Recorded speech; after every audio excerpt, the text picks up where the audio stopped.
এরে আমার দক্ষিণ এশিয়ার ও মুরব্বী বাবারা রে যুবক, মা ফাতেমা এত ইবাদত বন্দেগী করত। ইমাম হাসান রাদিয়াল্লাহু তাআলা তিনি বললেন, আম্মু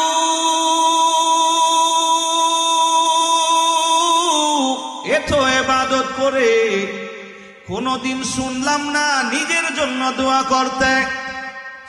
ও আম্মা জান, ও আম্মা জান, ও আম্মা জান, নিজের জন্য কোনদিন আপনি দোয়া করেন নাই। সারা রাত ইবাদত করেছেন, কোনদিন নিজের জন্য আপনি দোয়া করেন নাই। ওগো মা, আপনি কার জন্য দোয়া করেন একটু বলিয়া দিন। মা ফাতেমা বলেন, ও হাসান, আমি নিজের জন্য দোয়া প্রয়োজন মনে করি না। মা গো, কার জন্য আপনি দোয়া করেন? মা ফাতেমা সেই দিন ইমাম হাসানকে জবাব দিয়েছিল, ও ইমাম হাসান শোনো, আমি সব সময় দোয়া করি আমার আব্বাজান রহমাতুল লিল আলামিন দয়াল নবীজির উম্মতের জন্য দোয়া করি।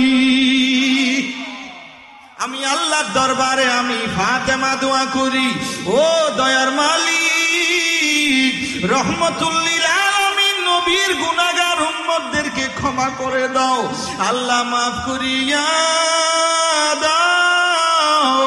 রহমাতুল লিল আলামিন দয়াল নবীজির কোটি কোটি গুনাহগার উম্মতদেরকে আল্লাহ আপনি মাফ করে দেন।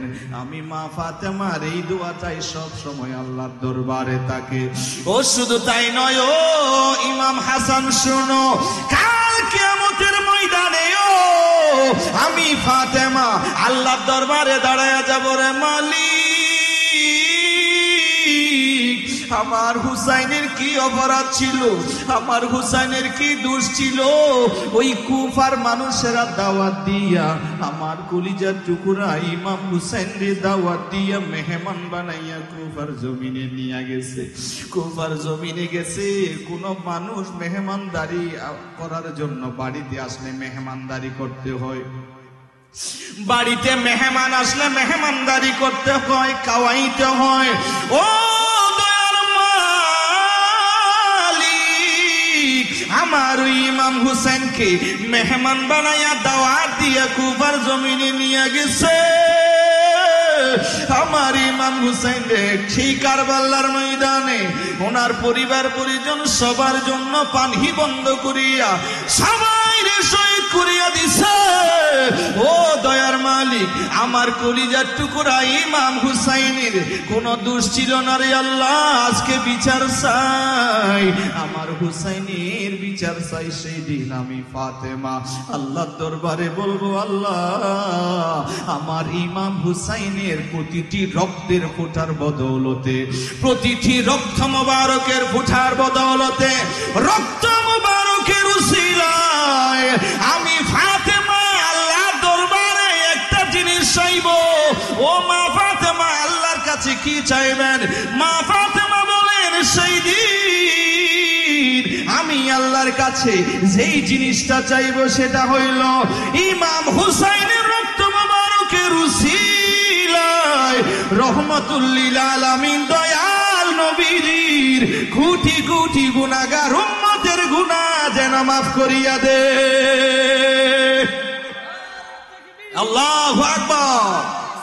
ইয়া রাসূলুল্লাহ, ইয়া রাসূলুল দাস্তাগীর শাহাদাতি কারবালা জিন্দাবাদ। আল্লাহ কবুল করুন। একটু জোরে বলেন। মা ফাতেমা রাদিয়াল্লাহু তাআলা আনহা তিনি উম্মতের জন্য, উম্মতে মুহাম্মাদের জন্য, দয়াল নবীজির উম্মতের জন্য কেমন দেওয়ানা। মা ফাতেমা সেই হাসরের ময়দানেও কোটি কোটি গুনাহগার উম্মতের জন্য সেই দিন আল্লাহর কাছে ক্ষমা চাইবে।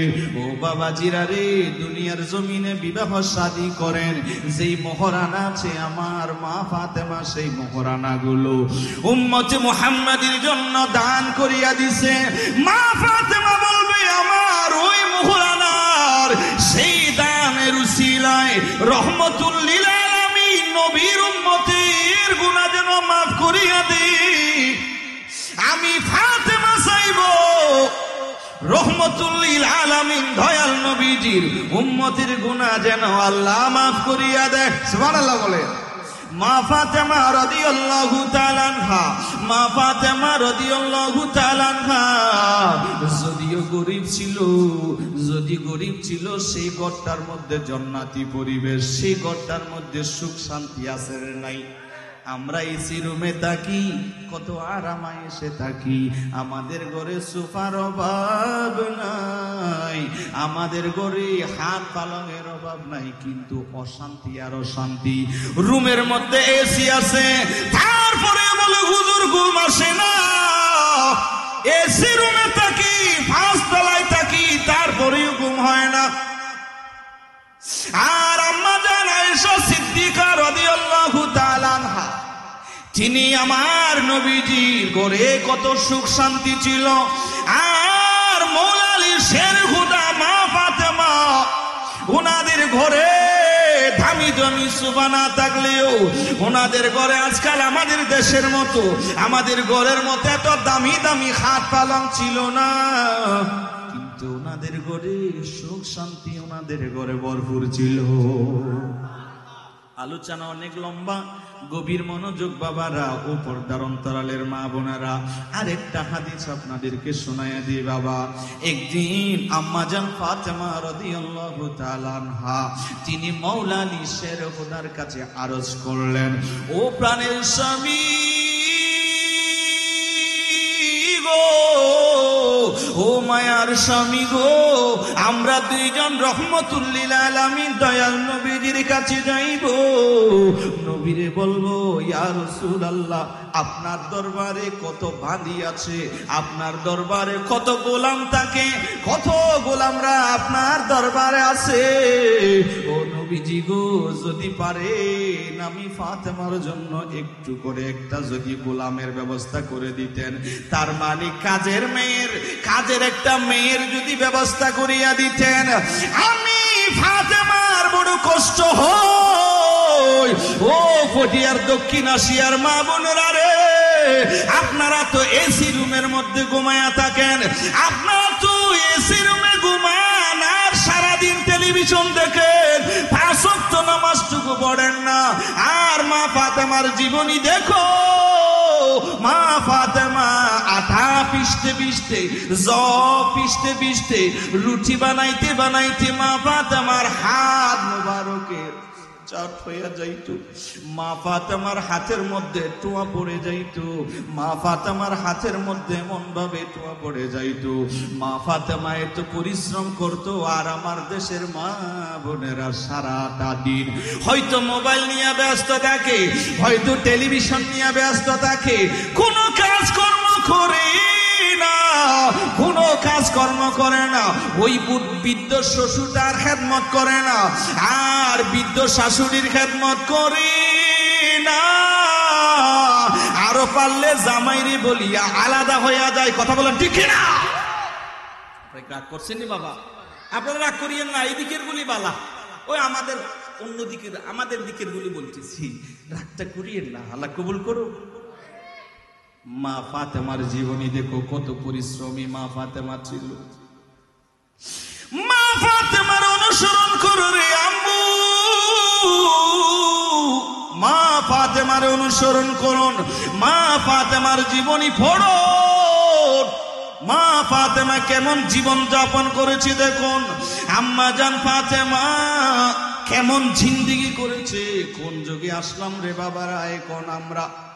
আজকাল আমরা দেখি স্বামী স্ত্রী দুইজন বিবাহ করার পরে ওই যে কাফল বলক বানাইয়া ফেসবুকে সারিয়া দেয়, বিবিরে দেখায়, ও দুনিয়ার মানুষ দেখো আমার বিবি। এটা কাফল বলক বানাইয়া ফেসবুকের মধ্যে সারিয়া দেয়, আর দুনিয়ার মানুষদেরকে বলতে চায় এটাই হলো আমার বিবি। ও মানুষেরা দেখো, এই বিবিটারে মানুষের সামনে উলঙ্গ করিয়া, কাপড় গুলো অর্ধ করিয়া, এইভাবে বেহায়াপনা করিয়া ওই নিজের বিবিটারে মানুষদেরকে দেখাইয়া দে। তাদেরকে বলা হয় দৈয়স। তাদেরকে কি বলে? দৈয়স চিনেননি? দৈয়স, এক নম্বর দৈয়স হলো যারা নিজের বিবিদেরকে মানুষদেরকে দেখায়, নিজের বিবিটারে মানুষদেরকে দেখায়, বিবিদেরকে মানুষের সামনে উপস্থাপন করে, আমার বিবিটারে দেখো, এটা হলো আমার বিবি, উনি হলো আমার বিবি, দেখো উনার নিয়া। এবার বিভিন্ন জায়গায় জায়গায় যাইয়া ব্লগ বানাইয়া ফেসবুকে ছাড়ে, আর এরাই হলো দুনিয়ার জগতের এক নম্বর দৈয়স। হুজুর, তাদের ফয়সালা কিয়ামতের ময়দানে কেমন হবে?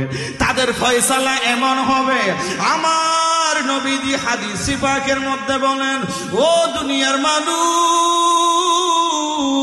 ও পর্দার অন্তরালের মা বোনেরা, গভীর মনোযোগ। কোন একজন মহিলা বেপরদায় যদি বের হয়, ওই মহিলাকে যতজন পুরুষে দেখবে, ওই মহিলা সেজে গুজে মানুষের সামনে যাইয়া কত সুন্দর ভাবে ওই মহিলাটা মানুষদেরকে দেখাইতেছে, নিজের শরীরটা দেখাইতেছে। যত মানুষ, যত পুরুষ ওনারে দেখিবে, ততটা জেনার গুনাহ ওনার আমলনামার মধ্যে পড়ে যাবে। আর যেই সমস্ত স্বামীরা বিবিদেরকে মানুষদের সামনে উপস্থাপন করিয়া দেখায়, দেখো এটা হলো আমার বিবি, এটাই হলো আমার বউ, এইভাবে যারা দুনিয়ার মানুষদেরকে দেখায়, ওদের আমলনামায় দুইটা গুনাহ লেখা হবে। এই এক নম্বর গুনাহ হলো উনি নিজেকে যে নিজের বিবিটারে পর্দার ভিতরে রাখে নাই। আর একটা গুনাহ হলো দুনিয়ার জমিনের মানুষদেরকে যে দেখাইছে নিজের বিবিটারে, নিজের বিবিটারে পর্দার ভিতরে রাখবেন। নিজের বিবিটারে যারা পর্দার ভিতরে রাখে, ওই মানুষগুলোর গর্ভ দিয়া ওই মাগুলো দুনিয়ার জমিনে দেখবেন ওনাদের ঘরে নেককার সন্তান আসবে, আমার আল্লাহ ওনাদেরকে নেককার সন্তান দিবি। আর যারা বলদ বানায় নিজের বিবিদেরকে মানুষের সামনে উপস্থাপন করে, আর দেখবেন ওই মানুষগুলো হলো দুনিয়ার জমিনে এক নম্বর দৈয়স।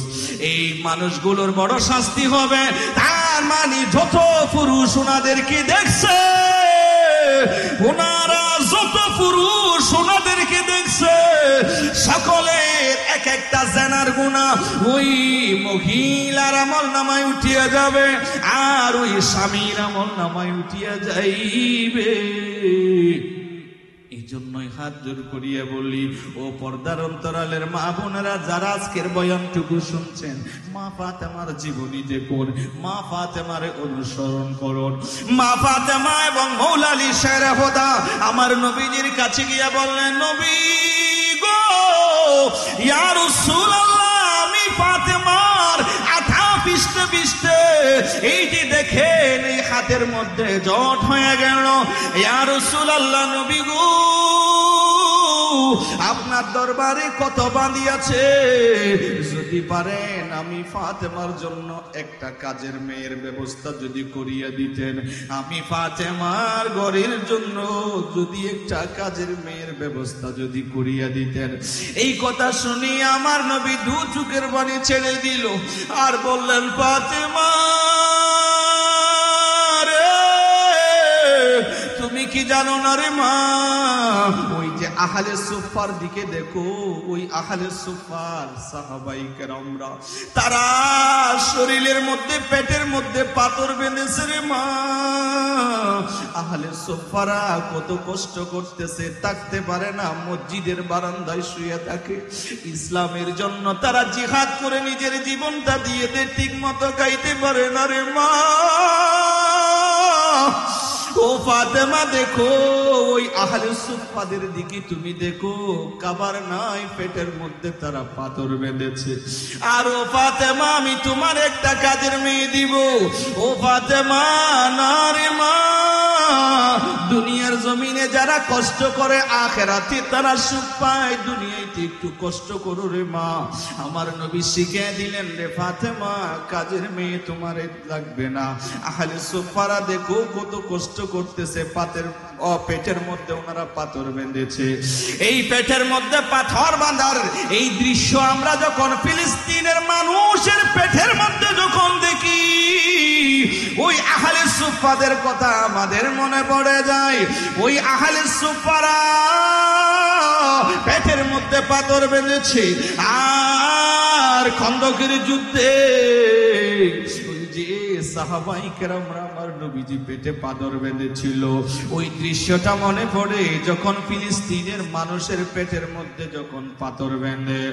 এ পটিয়ার, এ দক্ষিণ এশিয়ার ও মুরব্বী বাবারা, ও যুবক, আমরা নির্দ্বিধায় ঘুমাইতে পারি, আমরা কত আরামে আছি, কিন্তু ফিলিস্তিনের দিকে তাকাও, তারা রাতে ঘুমাইতে পারে না, তারা কত কষ্ট, অর্ধা খাবারের জন্য অনেক লম্বা লাইন, হাসপাতালে চিকিৎসা নেবে, সেখানেও জালেমেরা সেখানেও বোমা ফেলতেছে, সেখানেও বোমা মারে, আর হাসপাতাল বলেন প্রতিষ্ঠান বলেন সেই জায়গার মধ্যে বোমা ফেলে ফেলে ওই ফিলিস্তিনের নিরীহ মানুষগুলোরে মারে, আর তারা পেটের মধ্যে পাথর বাঁধে। এইগুলো দৃশ্য দেখলে ওই নবীর সাহাবায়ে কেরামের কথা মনে পড়ে। ওই আহলে সুফারা পেটের মধ্যে পাথর বেঁধেছে, আমার নবী বললেন, ও ফাতেমা, তোমারে কাজের মেয়ে আমি দিতে পারি না, ও ফাতেমা একটু করে শোনো, তোমার কাজের মেয়ে লাগবে না, আমি তোমারে এমন একটা কালাম শিখায়া দেব, ও ফাতেমা রে, যদি এই কালামটা তুমি একটু আদায় করো, এই কালামটা যদি, এই আমলটা যদি তুমি করো রে মা, তোমারে আর কাজের মেয়ে লাগবে না, আল্লাহ কাজের মধ্যে বরকত দিয়ে দেবে। আমার নবী বললেন, ফাতেমা রে, আমারে এই কালমাটা জিবরাইল আমিন এসে আমারে শিখায়া দিল। ও ফাতেমা শুনো, তোমার জন্য কাজের মেয়ে লাগবে না। ও ফাতেমা শুনো শুনো, ও ফাতেমা রাতে যখন নামাজ আদায় করে তখন ঘুমাইতে যাইবা, ও ফাতেমা রে, কাজের কাজ শেষ করে রাতে যখন তুমি এশারের নামাজ পড়ে যখন ঘুমাইতে যাইবা, আর ঘুমানোর আগে প্রতিদিন তুমি একবার আয়াতুল কুরসি তেলাওয়াত করবা। সুবহানাল্লাহ বলেন।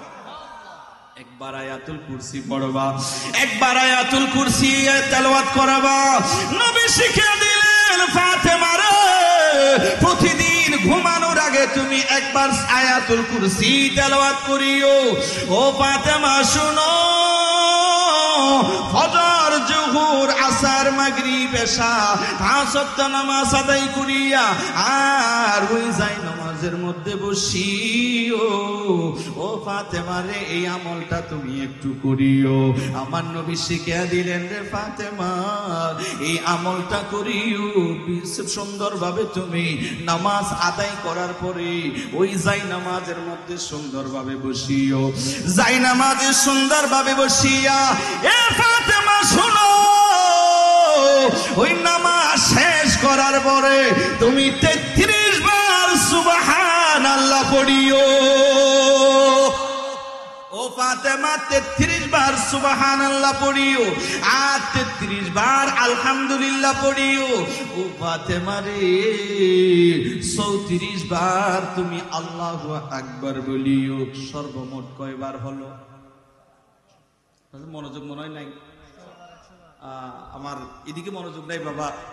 আমরা মনোযোগ দিই, মাহফিল বেশি হয়, যেই বক্তা টাকা বেশি নিতে পারে, 1,60,000 50,000 বেশি দিলে ওদিকে মানুষ একটু বেশি, হ্যাঁ, এদিকে মনোযোগে বেশি বাবা। আমরা কি বিরক্ত হচ্ছেন আমার বয়ানে? খারাপ লাগতেছে না তো? যা হোক, আসলে টাকা বেশি নিলে যে বড় বক্তা, টাকা কম নিলে যে ছোট বক্তা, বিষয়টি এমন নয়। যেই বক্তার থেকে কিছু শিখতে পারবেন, কোরআন হাদিস থেকে বয়ানটুকু যে উপস্থাপনা করবে, কিছু দামি কথা যার থেকে শুনবেন, আমি মনে করি সেটি হলো দামি। ঠিক কিনা বলেন? টাকার উপরে ডিপেন্ড করা যায় না। যারা টাকা দাবি করে না তাদেরকে বেশি দিবেন। এখন আমরা যারা টাকা দাবি করি না আমাদেরকে কম দেয়, বিষয় একসঙ্গে ঠিক না। যারা টাকা দাবি করবে না তাদেরকে আরো বেশি দিবেন। ঠিক কিনা? আপনাকে রাগ করতেছেন বাবা? হয়তো আপনাদের আমার এই কথাটা হয়তো অনেকের খারাপও লাগতে পারে, না আমার মত যেটা সেটাই আমি উপস্থাপন করলাম। কথা ঠিক কিনা? আল্লাহ কবুল করুক, আমিন বলেন। কি বললাম? আমার নবীজি কয়বার শিখাই দিলেন? এক সর্বমোট কয়বার হয়? 33 বার সুবহানাল্লাহ। বাইরে তো মাকে আছে না, মা বোনেরা শুনছেন, মা গভীর মনোযোগ, মা বোনেরা যারা শুনছেন, মা গভীর মনোযোগ। 33 বার সুবহানাল্লাহ, 33 বার আলহামদুলিল্লাহ, 34 বার আল্লাহু আকবার। সর্বমোট কয়বার হলো? 100 বার হলো। এই আমার নবীজি মা ফাতেমারে শিখিয়ে দিলেন, রে ফাতেমা, নামাজের পরে যাই নামাজের মধ্যে বসিয়া, ও ফাতেমা শোনো,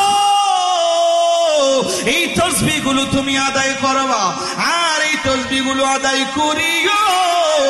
ও ফাতেমা, তোমার জন্য কাজের মেয়ে লাগবে না, তোমার জন্য বাদী লাগবে না, তোমার জন্য গোলাম লাগবে না রে ফাতেমা। এই আমলগুলো তুমি করিও, আর এইভাবে আমল তুমি করো। ঘরের মধ্যে চলে যাও, ও আলী ঘরে চলে যাও। ও ফাতেমা রে, কাজের মেয়ের প্রয়োজন নাই রে মা, যে আমলটা শিখিয়া দিলাম এই আমলটা ঘরের মধ্যে যাও, সুন্দরভাবে আমলটুকু করো। এবার আমার নবীজি মা ফাতেমারে আমলটা যখন শিখিয়া দিল, মা ফাতেমা ঘরের মধ্যে চলে আসলো।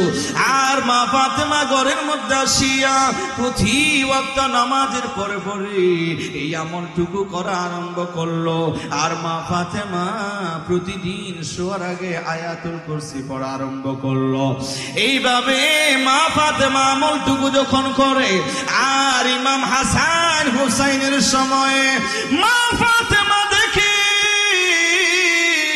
মা ফাতেমা কাজ করতেছে, আর ইমাম হাসান হুসাইনের দুলনাই এমন ভাবে দেখি দুলনাটা দুলে।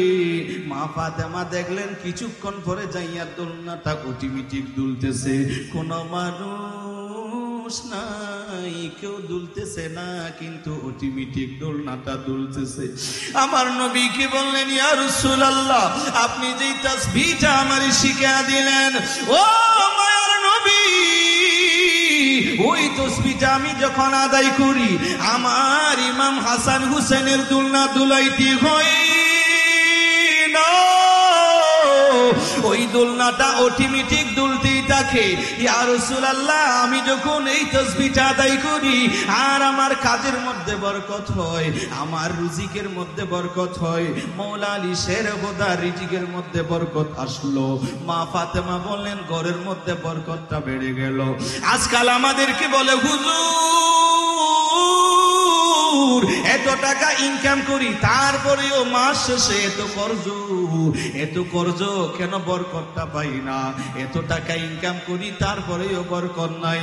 আয়ুব হুজুর সামান্য টাকায় চাকরি করে, সামান্য টাকায় মসজিদের খেদমত করে, কয় টাকা পায়, কত সুন্দরভাবে চলে, দামি পোশাক পরে। ওই ইমাম মুয়াজ্জিমের দিকে তাকাও রে যুবক, দামি পোশাক পরে সুন্দরভাবে চলে, কিন্তু বেতন কম পায়।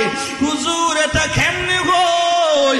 আমি বলবো রে বাবারা, এটার নাম হলো বরকত, এটার নামই হলো বরকত। ও বাবাজিরা, ইমাম সাহেব, মুয়াজ্জিন সাহেব, এদের দিকে দেখো। এই জন্য আমি বলবো, আপনারা ওই ইমাম মুয়াজ্জিন যারা থাকে, ওনাদেরকে মাঝে মধ্যে একটু বকশিশ দিয়া এদেরকে খুশি করবেন, একটু বকশিশ দিয়া এদেরকে খুশি করবেন। ও প্রবাসী ভাইরা, প্রবাস থেকে আসছেন, আপনার এলাকার ইমাম মুয়াজ্জিন যারা আছে, ওনাদেরকে একটু খুশি করবেন। কারণ আপনি বিদেশের জমিনে থাকেন, 5 ওয়াক্ত নামাজে আপনার জন্য দোয়া করে রে যুবক,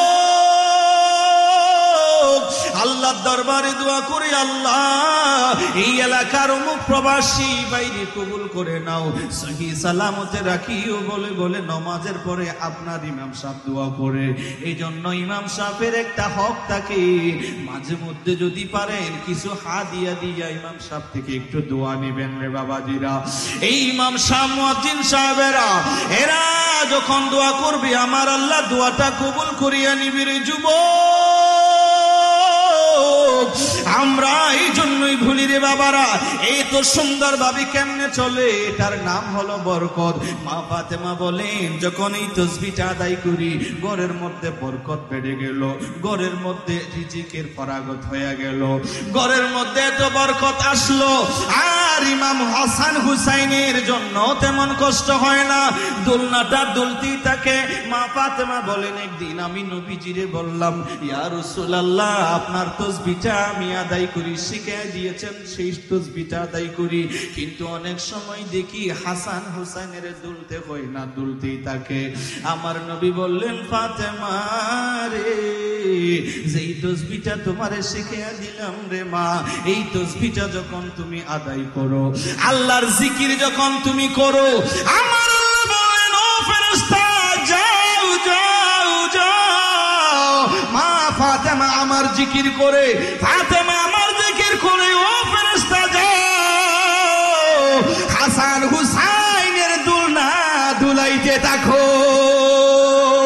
আমার নবী বললেন ফাতেমা রে, তুমি যখন আল্লাহর জিকির করো, তাসবিহ যখন আদায় করো, আমার আল্লাহ ফেরেশতা নাজিল করে দে হাসান হুসাইনের দুলনা দুলানোর জন্য। এই জন্য যারা আল্লাহর জিকির করে, আল্লাহরে যারা স্মরণ করে, আমার আল্লাহ তাকে স্মরণ করে। কিভাবে স্মরণ করে? আমার আল্লাহ আপনার রিজিকের মধ্যে বরকত দিয়ে আপনারে স্মরণ করবে। এই জন্য কোরআনুল কারীমায় আল্লাহ বলেন ফাযকুরুনি আযকুরকুম ওয়াশকুরুলি ওয়ালা তাকফুরুন। একটু জোরে বলুন আল্লাহু আকবার। এ মুরব্বি বাবারা, এ যুবক, মা ফাতেমা সেই দিন থেকে, যেই দিন এই তাসবিহটা শিখিয়ে দিয়েছে নবীজি, সেই দিন থেকে মা ফাতেমা প্রায় সময় আমলটা করত।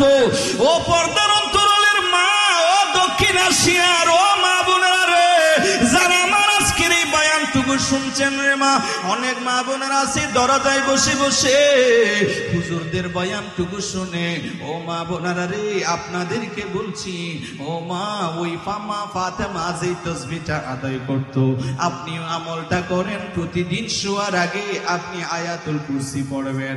অনেকে বলে হুজুর আমার ছেলেটা ঘুমের ঘরে ভয় পায়, চমকি চমকি উঠে যায়, কান্না করে রাতে। আমি ওনাদেরকে আমলটাও শিখিয়ে দিব রে বাবাজিরা। আপনার কেউ যদি ঘরে ঘুমান, অনেকে বলে হুজুর রাতের ঘরে যখন ঘুমাইতে যায় অনেক সময় ভয় লাগে, খেয়ে জানি আমারে গলার মধ্যে চিপে ধরলো, হাত পা নাড়তে পারি না, বড় ভয় লাগে। আমি তাদেরকে বলবো, ও মুরব্বী বাবারা, যুবক, ওনাদেরকে আমল শিখিয়ে দিতে পারি। ও যুবক, ও মুরব্বী বাবারা, ও পর্দার অন্তরালের মা বোনেরা, আমলটা একটু করুন। এইভাবে শুইবেন না, দুই পা উপুত হয়ে, অনেকে শোন, অনেকে সিট হয়ে শুয়ে থাকেন, এইভাবে শুইবেন না। ডান কাত হইয়া সুন্দরভাবে শুইয়া যাইবেন রে বাবারা। শোয়ার আগে আয়াতুল কুরসি পড়িয়া সিনার মধ্যে ফু দিবেন। সিনার মধ্যে ফু দিয়া আপনি চতুর্দিকে ফু দিয়া রাতে যখন আপনি ঘুমাইতে যাইবেন, আমার আল্লাহ ফেরেশতা দিয়া আপনারে সারাটা রাত আল্লাহ পাহারা দিবি। মনে পড়ে মুহরমে কারবালার কাহিনী, মনে পড়ে মুহরমে কারবালার কাহিনী। নবীর আওলাদ শহীদি করলো নিষ্ঠুরে জিদি বাহিনী, নবীর আওলাদ শহীদি করলো নিষ্ঠুরে জিদি বাহিনী। মা ফাতেমা আদর করতেন যে মাতাই, মা ফাতেমা আদর করতেন যে মাতাই, সেই মাতা নীল এজিদ তীরের আগায়, সেই মাতা নীল এজিদ তীরের আগায়। ইমাম হুসেন মা ফাতেমার, ইমাম হুসেন মা ফাতেমার ছিল নয়নের মনি, ইমাম হুসেন মা ফাতেমার ছিল নয়নের মনি। নবীর আওলাদ শহীদি করলো নিষ্ঠুরে জিদি বাহিনী। মনে পড়ে মুহরমে কারবালার কাহিনী, নবীর আওলাদ শহীদি করলো নিষ্ঠুরে জিদি বাহিনী। দয়ালি নবী যে গলাই করতেন আদর, দয়ালি নবী যে গলাই করতেন আদর, সেই গলাই তলা তলোয়ার সালাই কারবালার প্রান্তর, সেই গলায় তলোয়ার সালাই কারবালার প্রান্তর। সেই ঘটনা শুনলে মোদের, সেই ঘটনা শুনলে মোদের আসে চোখের পানি। নবীর আওলাদ শহীদি করলো নিষ্ঠুরে জিদি বাহিনী। মনে পড়ে মুহররমে কারবালার কাহিনী। নবীর আওলাদ শহীদি করলো নিষ্ঠুরে জিদি বাহিনী। কেমন করে দয়ালে নবী ছিলেন মদিনায়, কেমন করে দয়ালি নবী ছিলেন মদিনায়। হুসেন বলে কেঁদে উঠল সারা দুনিয়ায়, হুসেন বলে কেঁদে উঠল সারা দুনিয়ায়। এ নাম বলে ইসলামের জন্য, এ নাম বলে ইসলামের জন্য, রেজিবি বলে ইসলামের জন্য হুসাইনি হলো কুরবানি। নবীর আওলাদ শহীদি করলো নিষ্ঠুরে জিদি বাহিনী। মনে পড়ে মুহররমে কারবালার কাহিনী। নবীর আওলাদ শহীদি করলো নিষ্ঠুরে জিদি বাহিনী। নবীর আওলাদ শহীদি করলো নিষ্ঠুরে জিদি বাহিনী। আলহামদুলিল্লাহ ওয়া শুকরুলিল্লাহ। ঐতিহ্যবাহী আপনাদের আমাদের সকলেরই পরিচিত দক্ষিণ এশিয়া মাহফিলে শুহাদায়ে কারবালা পরিচালনা পরিষদের আজ ৮ম দিবসে, আজ ৯ম দিবসের সম্মানিত সভাপতি আহলে বাইতে রাসূল সাল্লাল্লাহু আলাইহি ওয়াসাল্লামের স্মরণে 10 দিন ব্যাপী আন্তর্জাতিক শাহাদাতে কারবালা মাহফিলের আজ ৯ম দিবস। আজ ৯ম দিবসের সম্মানিত সদরে মাহফিল এশিয়া মহাদেশের বিখ্যাত দ্বীনি শিক্ষা প্রতিষ্ঠান আওলাদে রসুলের প্রতিষ্ঠিত চট্টগ্রাম জামিয়া আহমদিয়া সুন্নিয়া কামিল মাদ্রাসার স্বনামধন্য মাননীয় অধ্যক্ষ মহোদয় উস্তাজি আল মুকাররম উস্তাজি সনদি হুজুর আল্লামা হাফেজ কারি কাজী মোহাম্মদ আব্দুল আলিম রাজভী সাহেব কিবলা মাদ্দাজিলহুল আলী আলম সহ আরো অসংখ্য অতিথিবৃন্দ, আমার নাম অজানা, মন চাই সকলের নাম বলতে, কিন্তু সকলের নাম জানি না বলেই উচ্চারণ করতে পারিনি। আল্লাহ পাক রব্বুল আলামিন সকলের তাশরীফ আওয়ারি অতিথিগুলোকে আল্লাহ কবুল করুক, আমরা পড়ি আমিন। আজকের মাহফিলের প্রধান বক্তা হিসেবে নুরানি ইমানি রোহানি ইরফানি আলোচনা পেশ করবেন চট্টগ্রাম জামিয়া আহমদিয়া সুন্নিয়া কামিল মাদ্রাসার সুনামধন্য সুযোগ্য লেকচারার প্রখ্যাত আলেমে দ্বীন অনলবর্ষী বক্তা হযরতুল আল্লামা মাওলানা জয়নুল আবেদিন কাদেরী মাদ্দাজিলহুল আলী।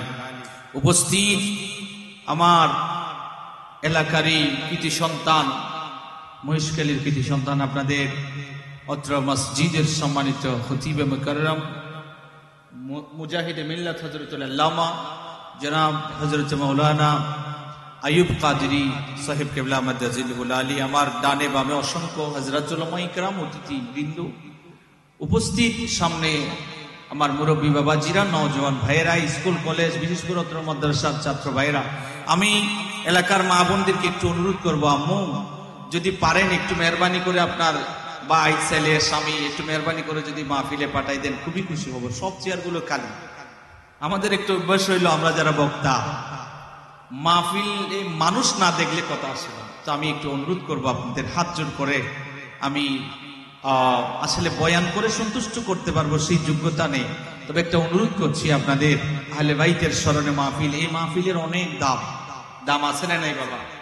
দাম আছে। আমরা বেদামি হতে পারি, আমরা গুনাহগার হতে পারি, কিন্তু জিনাদের মাহফিলে আসছেন, জিনাদের স্মরণে আসছেন, ওনারা কিন্তু অনেক দাবি।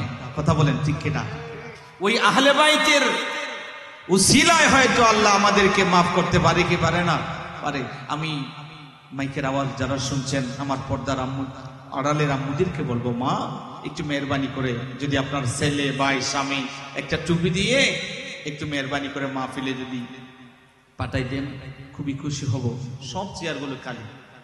এই জন্য আমি অনুরোধ করব, যারা রাস্তাঘাটে দোকানের পাটে অযথা সময়টাকে নষ্ট করছেন, আসুন না, আসুন একটু কিছুক্ষণ আলোচনা শুনি। আল্লাহ পাক রব্বুল আলামিন হয়তো একটু যে সময় দিলেন, এই সময়টুকু হতে পারে আমাদের জন্য কাল কিয়ামতের ময়দানে নাজাতের একটা উসিলা। কথা বলেন ঠিক কিনা? যাক, আল্লাহ পাক সবাইকে আসার তৌফিক দান করুন, আমরা পড়ি আমিন।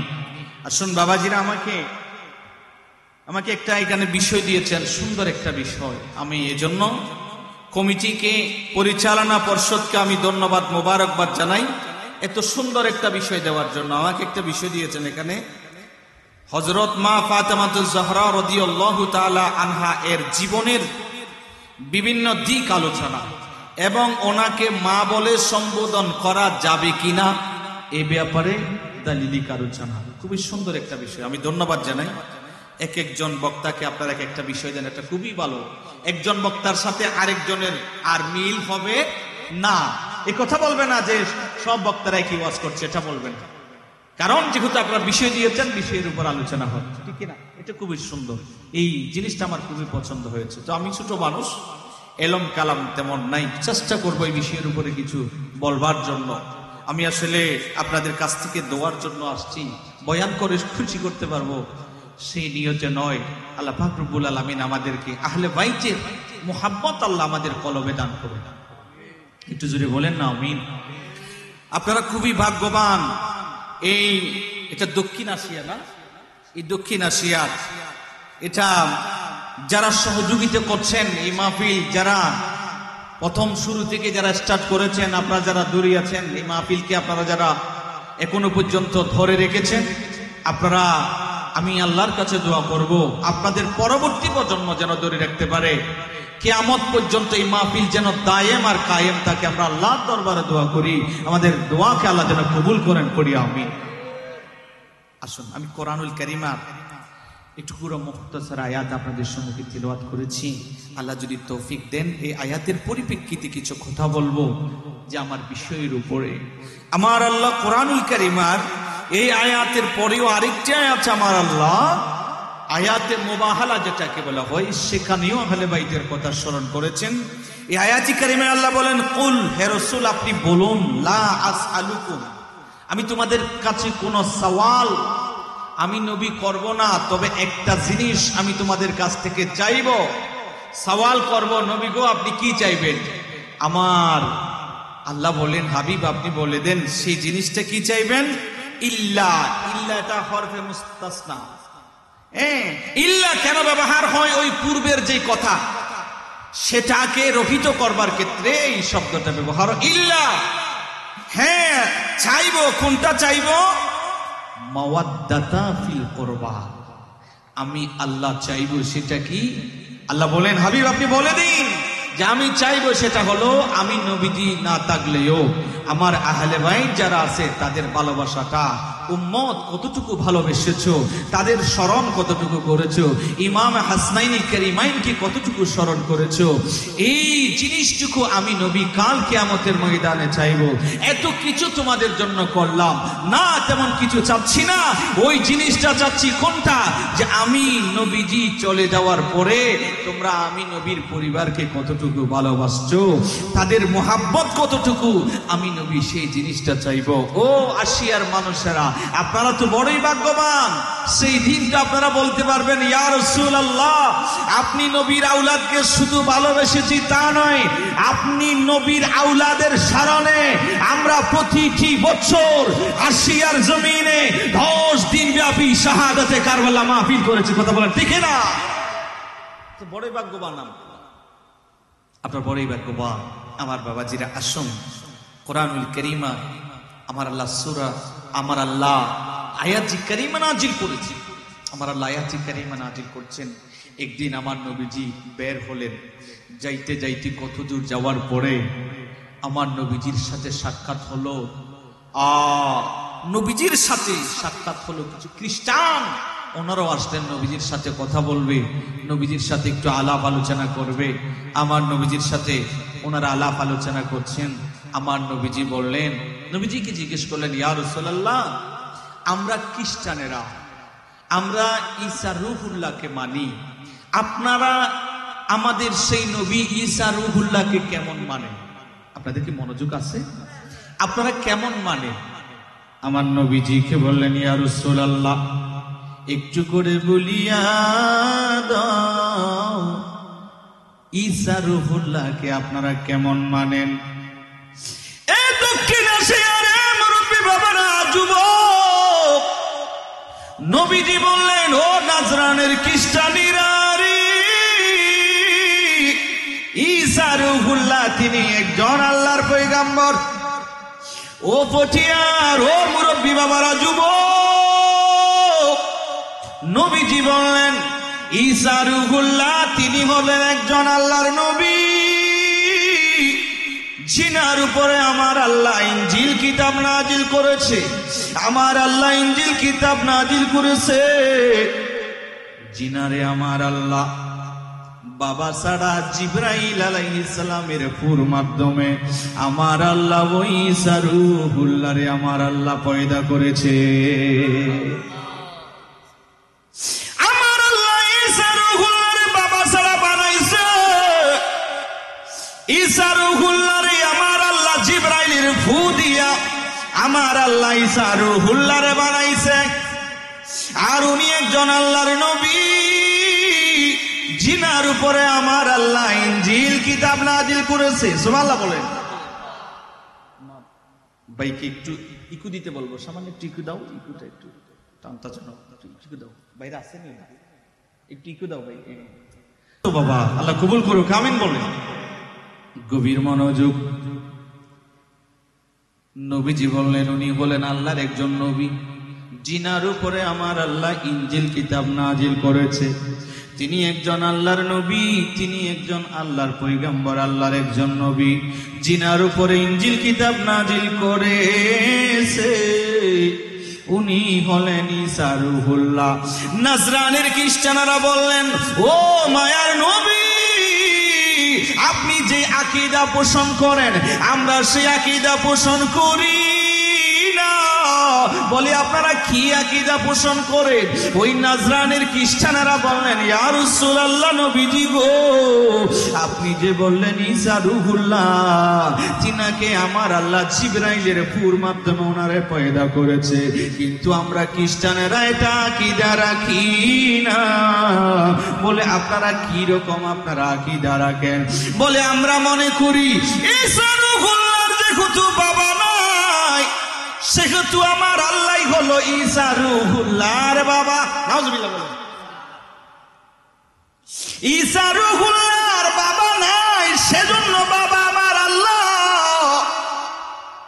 নবীজি বললেন, ও নাজরানের খ্রিস্টানেরা রে, না না, আমার আল্লাহ ঈসা রূহুল্লাহর বাবা না, এটা তোমাদের ভুল ধারণা, এই আকীদাটা ঠিক নয়। ওনারা বললেন, নবীজি গো, কোন সন্তান তো বাবা ছাড়া তো হয় না, কোন সন্তান তো বাবা ছাড়া তো হয় না। ঈসা রূহুল্লাহর যেহেতু বাবা নাই, সেহেতু ওনার বাবাই হলো আল্লাহ। নাউজুবিল্লাহ বলো। আমার নবী বললেন, এ নাজরানের খ্রিস্টানেরা রে, বাবা ছাড়া আমার আল্লাহ দুনিয়ায় মানুষ পাঠাইতে পারে, আমার আল্লাহ সৃষ্টি করতে পারে, আমার আল্লাহর ক্ষমতা আছে, কারণ আমার আল্লাহ সমস্ত ক্ষমতার অধিকারী। ইন্নাল্লাহা আলা কুল্লি শাইইন কদির, আমার আল্লাহ সমস্ত ক্ষমতার অধিকারী। আমার আল্লাহ চাইলে বাবা ছাড়া আমার আল্লাহ মানুষ বানাইতে পারে। আমার নবীজি বললেন, এ নাজরানের খ্রিস্টানেরা রে, শুনো শুনো, তোমরা যেহেতু বলছো বাবা ছাড়া কোনো মানুষ হয় না, আমার নবী বললেন, ও খ্রিস্টানেরা রে, আমার আর একটু জবাব দাও, বাবা আদম রে যে আমার আল্লাহ বানাইছে, আমার আল্লাহ তো বাবা আদম আলাইহিস সালামের বাবা ছাড়া মা ছাড়া আমার আল্লাহ বানাইছে। এ খ্রিস্টানেরা তোমরা যে বলছো বাবা ছাড়া মানুষ হয় না, বাবা ছাড়া যে মানুষ হয়, আমার নবী বললেন দেখো আমার আল্লাহ বাবা আদম আলাইহিস সালামের বাবা মা ছাড়া বানাইছে, আমার আল্লাহ বাবা মা ছাড়া বাবা আদম রে বানাইছে। যদি বাবা আদম রে যদি বানাইতে পারে, তাহলে আমার আল্লাহ ঈসা রুহুল্লাহ রে বানাইতে পারবে না কেন? সুবহানাল্লাহ। আমার নবীজি বললেন এই খ্রিস্টানেরা দেখো আমার আল্লাহ বাবা আদম আলাইহিস সালামকে মা ছাড়া বাবা ছাড়া সৃষ্টি করেছেন, আর মা হাওয়া আলাইহিস সালামকে ডান পাশের একটা হাড্ডি দিয়া যদি আমার আল্লাহ মা হাওয়াকে যদি পয়দা করতে পারে, সৃষ্টি করতে পারে, তো আমার আল্লাহ ঈসা রুহুল্লাহকে ফুর মাধ্যমে পয়দা করতে পারে না? ওনারা এবার একগোইমি শুরু করে দিল, না আমরা এটা মানি না। আমার নবীজি বললেন ঠিক আছে কি মানো? সাথে সাথে আমার আল্লাহ কোরআনুল কারীম আর আয়াত নাযিল করলেন। আমার আল্লাহ বলেন ও আমার নবী গো, খ্রিস্টানদেরকে একটু বলেন, আপনি নবী একটু বলিয়া দেন, ও নাজরানের খ্রিস্টানেরা রে, তারাও যেন আসে, আপনি নবীও যাইবেন, তারাও আসবে, ওনারাও আসবে, আপনি নবীও আপনার পরিবার পরিজন নিয়ে যাইবেন, আর ওনারাও লানত দেবে, আপনিও লানত দেবেন। যারা মিথ্যার উপরে তাকিবে, যাদের কথাটা মিথ্যা হবে, তাদের তারা ধ্বংস হয়ে যাবে। ওনারাও বদদুয়া দিবে, লানত দিবে, আপনি ওনাদের উপরে লানত দিবেন। এবার ওনাদেরকে যখন এই কথা বললেন, আমার আল্লাহ কুরআনুল কারীম আর আয়াত নাযিল করলেন, ফাকুল তাআলাউ নাদউ আবনানা ওয়া আবনাআকুম ওয়া নিসাআনা ওয়া নিসাআকুম ونساءنا ونساءكم وأنفسنا وأنفسكم ثم نبتهل فنجعل لعنة الله على الكاذبين.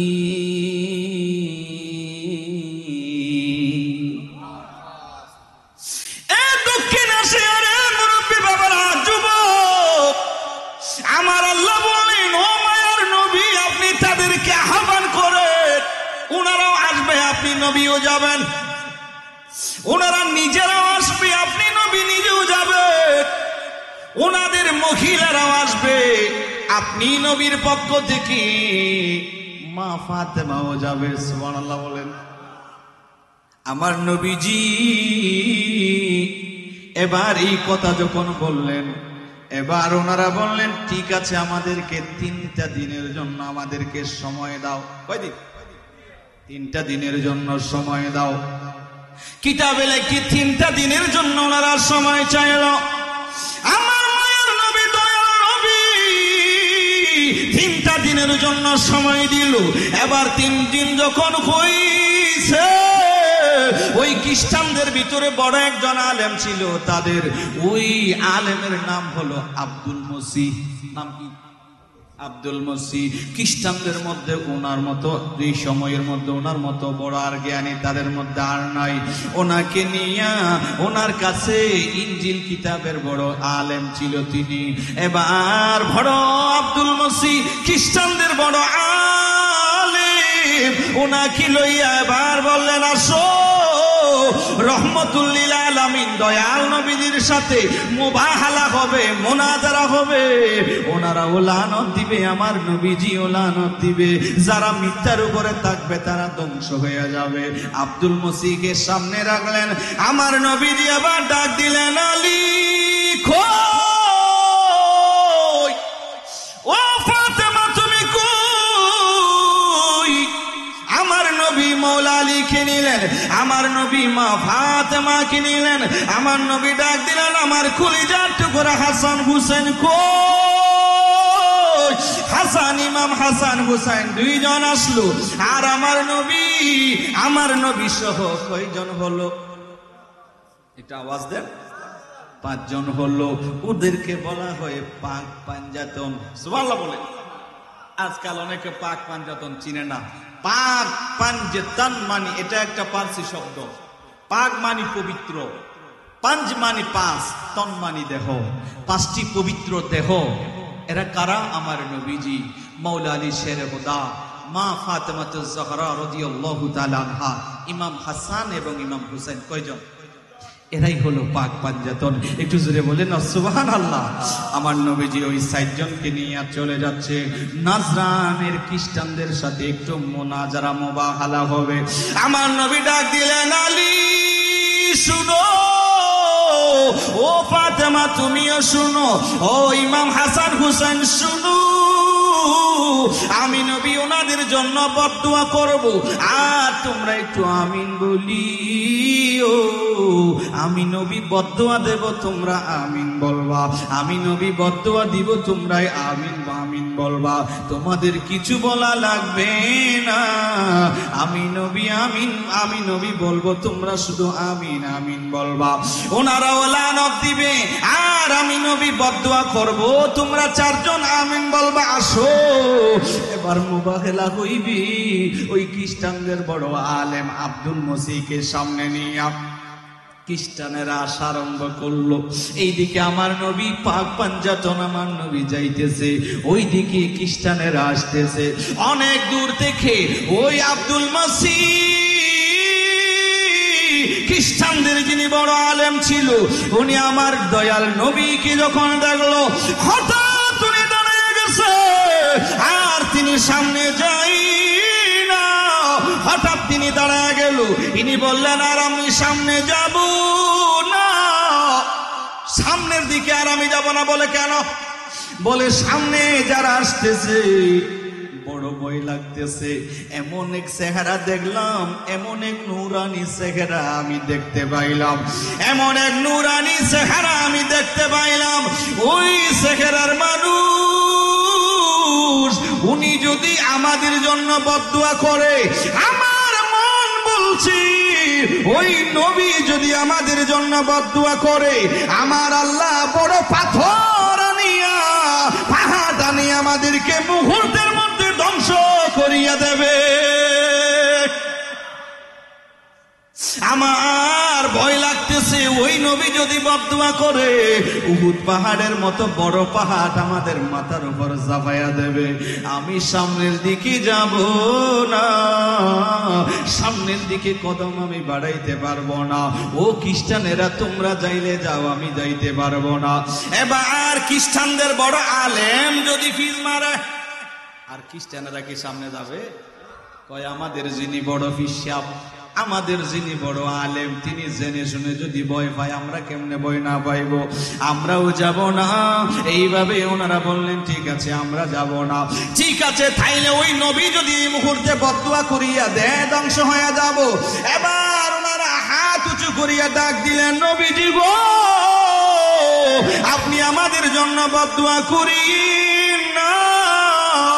ইয়া রাসূলুল্লাহ, আমরা আপনার থেকে ক্ষমা চাই, বদদুয়া হবে না। নবীজি, আমরা ক্ষমা চাই, বদদুয়া করিয়েন না। এইভাবে নবীজির কাছ থেকে ক্ষমা চেয়ে নিল। বললেন, ইয়া রাসূলুল্লাহ, আমরা চলে যাব, আমরা চলে যাব, একটা চুক্তি করেন আমরা আর আপনার কাছ থেকে বদদুয়াটা নিতে চাই না। কারণ আপনি যদি বদদুয়া দেন, আমার আল্লাহ আমাদেরকে ধ্বংস করিয়ে দেবে।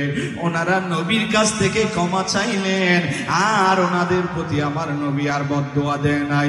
সেই দিন আমার নবী বললেন, হে আলী, ও ফাতেমা, ও ইমাম হাসান হুসেন, সেই দিন যদি আমি নবী বদদুয়া করিতাম, তোমরা 4 জন যদি আমিন আমিন বলতা, এই যে যারা আমাদের জন্য মুবাহালা করার জন্য এসেছে, আমার আল্লাহ ওনাদের চেহারাকে চেহারা রাখতো না, সবাইকে কুকুরে ধ্বংস করে পরিবর্তন করিয়া দিত। এরা আর মানুষ থাকতো না, এরা চেহারা পরিবর্তন হইয়া যাইত। শুধু তাই নয়, আমি নবী যদি বদদুয়া করতাম, তোমরা যদি আমিন আমিন বলতা, এমন ভাবে খ্রিস্টান দুনিয়ার জমিন থেকে ধ্বংস হয়ে যাইতো, দুনিয়ার জমিনে আর একটা খ্রিস্টানও দুনিয়ার জমিনে পাওয়া যাইত না। এই খ্রিস্টান বলতে কোন জাতি আর দুনিয়ার জমিনে থাকতো না, এমন ভাবে ওনারা ধ্বংস হয়ে যাইত। ও ইমাম হাসান হুসাইন ও ফাতেমা আলী, এমন ভাবে আমার আল্লাহ ওই দোয়াটারে কবুল করত, সাথে সাথে ওই খ্রিস্টান অঞ্চলগুলোর মধ্যে আগুন জ্বলিয়া যাইত, আগুন ধরে যাইত। আমার নবী বললেন এমন ভাবে আগুন জ্বলিত, ওই এলাকাগুলো ধ্বংস হইয়া যাইত, খ্রিস্টান বলতে আর কোনো মানুষ দুনিয়াতে থাকতো না। তাদের আজকে বড় একটা তাদের দয়া হলো, আজকে আমরা ওনাদের জন্য বদদুয়া করি। ও দক্ষিণ এশিয়ার মুরব্বী বাবার আরে যুবক, আহলে বাইত এমন সদস্য, ওই পাক পাঞ্জাতন যদি কোন মানুষের জন্য বদদুয়া করে সাথে সাথে সে ধ্বংস। আর কোন মানুষের জন্য যদি আহলে বাইত যদি দোয়া করে সুপারিশ করে, আমার নবী মা ফাতেমা আলী ইমাম হাসান হোসেন যদি কোন মানুষের জন্য দোয়া করে, ও এশিয়ার মুরব্বী বাবারা যুবক, এই মাহফিল যারা সাজাইতেছে টাকা দিয়া পয়সা দিয়া শ্রম দিয়া কথাবার্তা দিয়া, এই মাহফিল যারা সাজাইতেছে ওনাদের জন্য যদি আহলে বাইত যদি দোয়া করে, আপনারাই বলুন সেই দোয়া কবুল হবে কি হবে না? জোরে বলেন হবে কি হবে না? আমাদের আকীদা বিশ্বাস ওই দোয়াটা অবশ্যই অবশ্যই কবুল হইবে। ও দক্ষিণ এশিয়ার মা বোনেরা, আপনাদেরকে বলি মা, আপনারা তো বড় দামি মা, আপনারা তো হুজুর গৌসে পাকের মা, আপনারা কোন জাতি? আপনারা তো গরিবে নওয়াজের মা, আপনারা তো তৈয়ব শাহ রহমতুল্লাহ তাআলার মা। ও মা বোনেরা রে, আপনারা বড় দামি শাহ সানাউলিয়ার মা, আপনারা নারী জাতি বড় সম্মানী মা গো।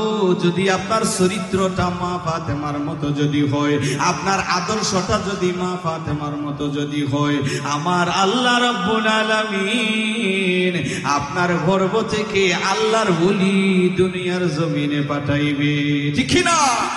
ও মা বোনেরা, আপনাদের কি বলি, মা ফাতেমার অনুসরণ করেন।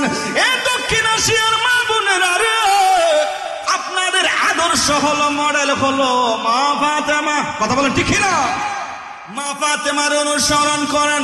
মা ফাতেমা রাদিয়াল্লাহু তাআলা আনহা, মা ফাতেমা এত ইবাদত করতো, সারাটা রাত মা ফাতেমা ইবাদত করতো। ও মা বোনেরা রে, আপনারা 5 ওয়াক্ত নামাজটাই তো পড়েন না। মা ফাতেমা সারাটা রাত নামাজ আদায় করতো। আর আমার মা ফাতিমা, আমার মা ফাতেমা একটা সিজদার মধ্যে সারা রাত কাটাইয়া দিত। সুবহানাল্লাহ বলে। 2 রাকাত নামাজ শেষ করতে পারতো না। আল্লাহ দরবারে বলতেন, ও দয়ার মালিক, এই রাতটা কেন ছোট করে দিলেন? আমি নামাজটুকু শেষ করতেই পারলাম না। ও দয়ার মালিক, রাতটা কেন এত ছোট? নামাজটা শেষ করতে পারলাম না। যদি নামাজটা শেষ করতে পারতাম। এরে আমার দক্ষিণ এশিয়ার ও মুরব্বী বাবারা রে, যুবক, মা ফাতেমা এত ইবাদত বন্দেগী করত। ইমাম হাসান রাদিয়াল্লাহু তাআলা তিনি বললেন, আম্মু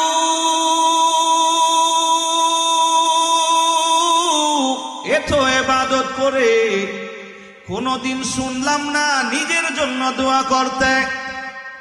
ও আম্মা জান, ও আম্মা জান, ও আম্মা জান, নিজের জন্য কোনদিন আপনি দোয়া করেন নাই। সারা রাত ইবাদত করেছেন, কোনদিন নিজের জন্য আপনি দোয়া করেন নাই। ও গো মা, আপনি কার জন্য দোয়া করেন একটু বলিয়া দিন। মা ফাতেমা বলেন, ও হাসান, আমি নিজের জন্য দোয়া প্রয়োজন মনে করি না। মা গো, কার জন্য আপনি দোয়া করেন? মা ফাতেমা সেই দিন ইমাম হাসানকে জবাব দিয়েছিল, ও ইমাম হাসান শোনো, আমি সব সময় দোয়া করি আমার আব্বাজান রহমাতুল্লিল আলামিন দয়াল নবীজির উম্মতের জন্য দোয়া করি। আমি আল্লাহর দরবারে আমি ফাতেমা দোয়া করি, ও দয়ার মালিক রহমতুল লিল আলামিন নবীর গুনাহগার উম্মতদেরকে ক্ষমা করে দাও, আল্লাহ মাফ করিয়া দাও। রহমতুল লিল আলামিন দয়াল নবীজির কোটি কোটি গুনাহগার উম্মতদেরকে আল্লাহ আপনি মাফ করে দেন। আমি মা ফাতেমার এই দোয়াটাই সব সময় আল্লাহর দরবারে থাকে। ও শুধু তাই নয়, ও ইমাম হাসান শুনো, কাল কিয়ামতের ময়দানে ও আমি ফাতেমা আল্লাহর দরবারে দাঁড়ায়া যাব, রে মালিক আমার হুসাইনের কি অপরাধ ছিল, আমার হুসাইনের কি দোষ ছিল, ওই কুফার মানুষেরা দাওয়াত দিয়া আমার কলিজার টুকরা ইমাম হুসাইনরে দাওয়াত দিয়া মেহমান বানাইয়া কুফার জমিনে নিয়ে গেছে। কুফার জমিনে গেছে, কোন মানুষ মেহমানদারি করার জন্য বাড়িতে আসলে মেহমানদারি করতে হয়, বাড়িতে মেহমান আসলে মেহমানদারি করতে হয়, খাওয়াইতে হয়। ও আমার ইমাম হুসেনকে মেহমান বানাইয়া দাওয়াত দিয়া কুফার জমিনে নিয়ে গেছে। আমার ইমাম হুসেন সেই কারবালার ময়দানে ওনার পরিবার পরিজন সবার জন্য পানি বন্ধ করিয়া সবাই শহীদ করিয়া দিছে।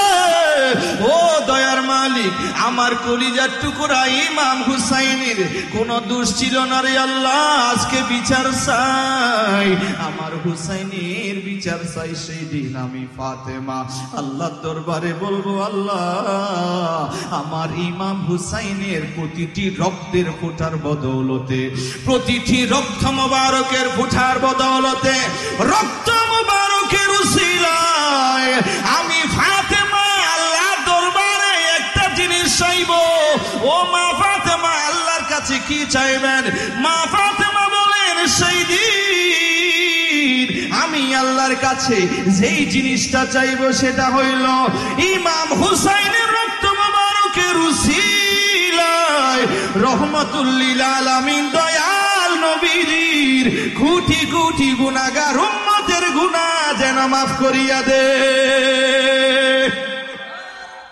আল্লাহু আকবার, ইয়া রাসূলুল্লাহ, ইয়া গোসলাল দস্তগীর, শাহাদাতি কারবালা জিন্দাবাদ। আল্লাহ কবুল করুন। একটু জোরে বলেন। মা ফাতেমা রাদিয়াল্লাহু তাআলা আনহা তিনি উম্মতের জন্য, উম্মতে মুহাম্মাদের জন্য, দয়াল নবীজির উম্মতের জন্য কেমন দেওয়ানা। মা ফাতেমা সেই হাসরের ময়দানেও কোটি কোটি গুনাহগার উম্মতের জন্য সেই দিন আল্লাহর কাছে ক্ষমা চাইবে। ও বাবাজিরা রে, দুনিয়ার জমিনে বিবাহ শাদী করেন, যেই মোহরানা আছে আমার মা ফাতেমা সেই মোহরানাগুলো উম্মতে মুহাম্মাদের জন্য দান করিয়া দিছে। মা ফাতেমা বলবে, আমার ওই মোহরানার সেই দানের উসিলায় রহমতুল লিল আলামিন নবীর উম্মতের গুনাহ যেন মাফ করিয়া দে। আমি ফাতেমা চাইব রহমতুল লিল আলামিন দয়াল নবীজির উম্মতের গুনাহ যেন আল্লাহ মাফ করিয়া দেয়। সুবহানাল্লাহ বলে।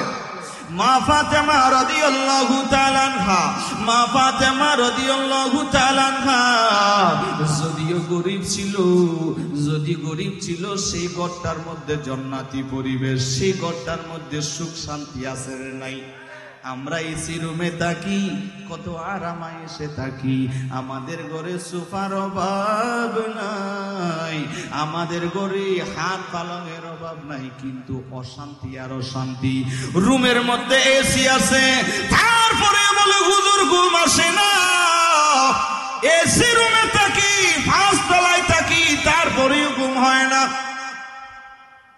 আর আম্মা জান আয়েশা সিদ্দিকা রাদিয়াল্লাহু তাআলা আনহা, তিনি আমার নবীজির ঘরে কত সুখ শান্তি ছিল। আর মৌলা আলী শের খুদা মা ফাতেমা, ওনাদের ঘরে দামি দামি সোফা না থাকলেও ওনাদের ঘরে আজকাল আমাদের দেশের মতো, আমাদের ঘরের মতো এত দামি দামি খাট পালং ছিল না, কিন্তু ওনাদের ঘরে সুখ শান্তি ওনাদের ঘরে ভরপুর ছিল। আলোচনা অনেক লম্বা, গভীর মনোযোগ বাবারা ও পর্দার অন্তরালের মা বোনেরা। আরেকটা হাদিস আপনাদেরকে শোনায়া দিই বাবা। একদিন আম্মাজান ফাতেমা রাদিয়াল্লাহু তাআলা আনহা তিনি মাওলা আলী শের খোদার কাছে আরজ করলেন, ও প্রাণের স্বামী গো, ও মায়ার স্বামী গো, আমরা দুইজন রহমতুল্লিল আলামিন দয়াল নবীজির কাছে যাইব। নবীরে বলবো, ইয়া রাসূলুল্লাহ, আপনার দরবারে কত বাঁধি আছে, আপনার দরবারে কত গোলাম থাকে, কত গোলামরা আপনার দরবারে আছে। ও নবীজি গো, যদি পারেন আমি ফাতেমার জন্য একটু করে একটা যদি গোলামের ব্যবস্থা করে দিতেন, তার মানে কাজের মেয়ের, কাজের একটা মেয়ের যদি ব্যবস্থা করিয়া দিতেন, আমি ফাতেমার বড় কষ্ট হয়।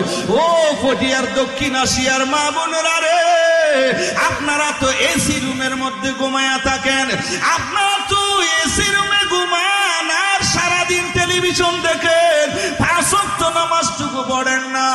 আর মা ফাতেমার জীবনী দেখো, মা ফাতেমা আটা পিষতে পিষতে, জব পিষতে পিষতে, রুটি বানাইতে বানাইতে মা ফাতেমার হাত মুবারকের চাট হইয়া যাইত। মা ফাতেমার হাতের মধ্যে টোয়া পড়ে যাইত, মা ফাতেমার হাতের মধ্যে এমন ভাবে টোয়া পড়ে যাইত। মা ফাতেমা এত পরিশ্রম করত, আর আমার দেশের মা বোনেরা সারাটা দিন হয়তো মোবাইল নিয়ে ব্যস্ত থাকে, হয়তো টেলিভিশন নিয়ে ব্যস্ত থাকে, কোনো কাজকর্ম করে না, কোনো কাজকর্ম করে না। ওই বৃদ্ধ শ্বশুরটার খেদমত করে না, আর বৃদ্ধ শাশুড়ির খেদমত করে না, আরো পারলে জামাইরে বলিয়া আলাদা হইয়া যায়। কথা বলেন ঠিক না?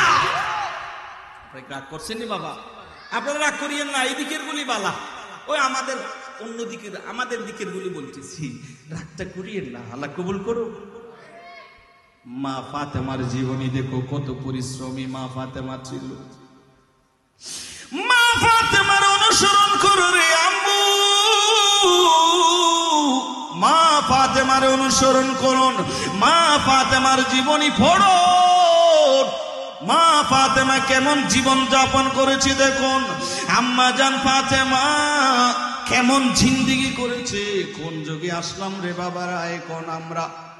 আজকাল আমরা দেখি স্বামী স্ত্রী দুইজন বিবাহ করার পরে ওই যে কাফল ব্লগ বানাইয়া ফেসবুকে সারিয়া দেয়, বিবিরে দেখায়, ও দুনিয়ার মানুষ দেখো আমার বিবি। এটা কাফল ব্লগ বানাইয়া ফেসবুকের মধ্যে সারিয়া দেয়, আর দুনিয়ার মানুষদেরকে বলতে চায় এটাই হলো আমার বিবি। ও মানুষেরা দেখো, এই বিবিটারে মানুষের সামনে উলঙ্গ করিয়া, কাপড় গুলো অর্ধক অর্ধক করিয়া, এইভাবে বেহায়াপনা করিয়া ওই নিজের বিবিটারে মানুষদেরকে দেখায়া দে।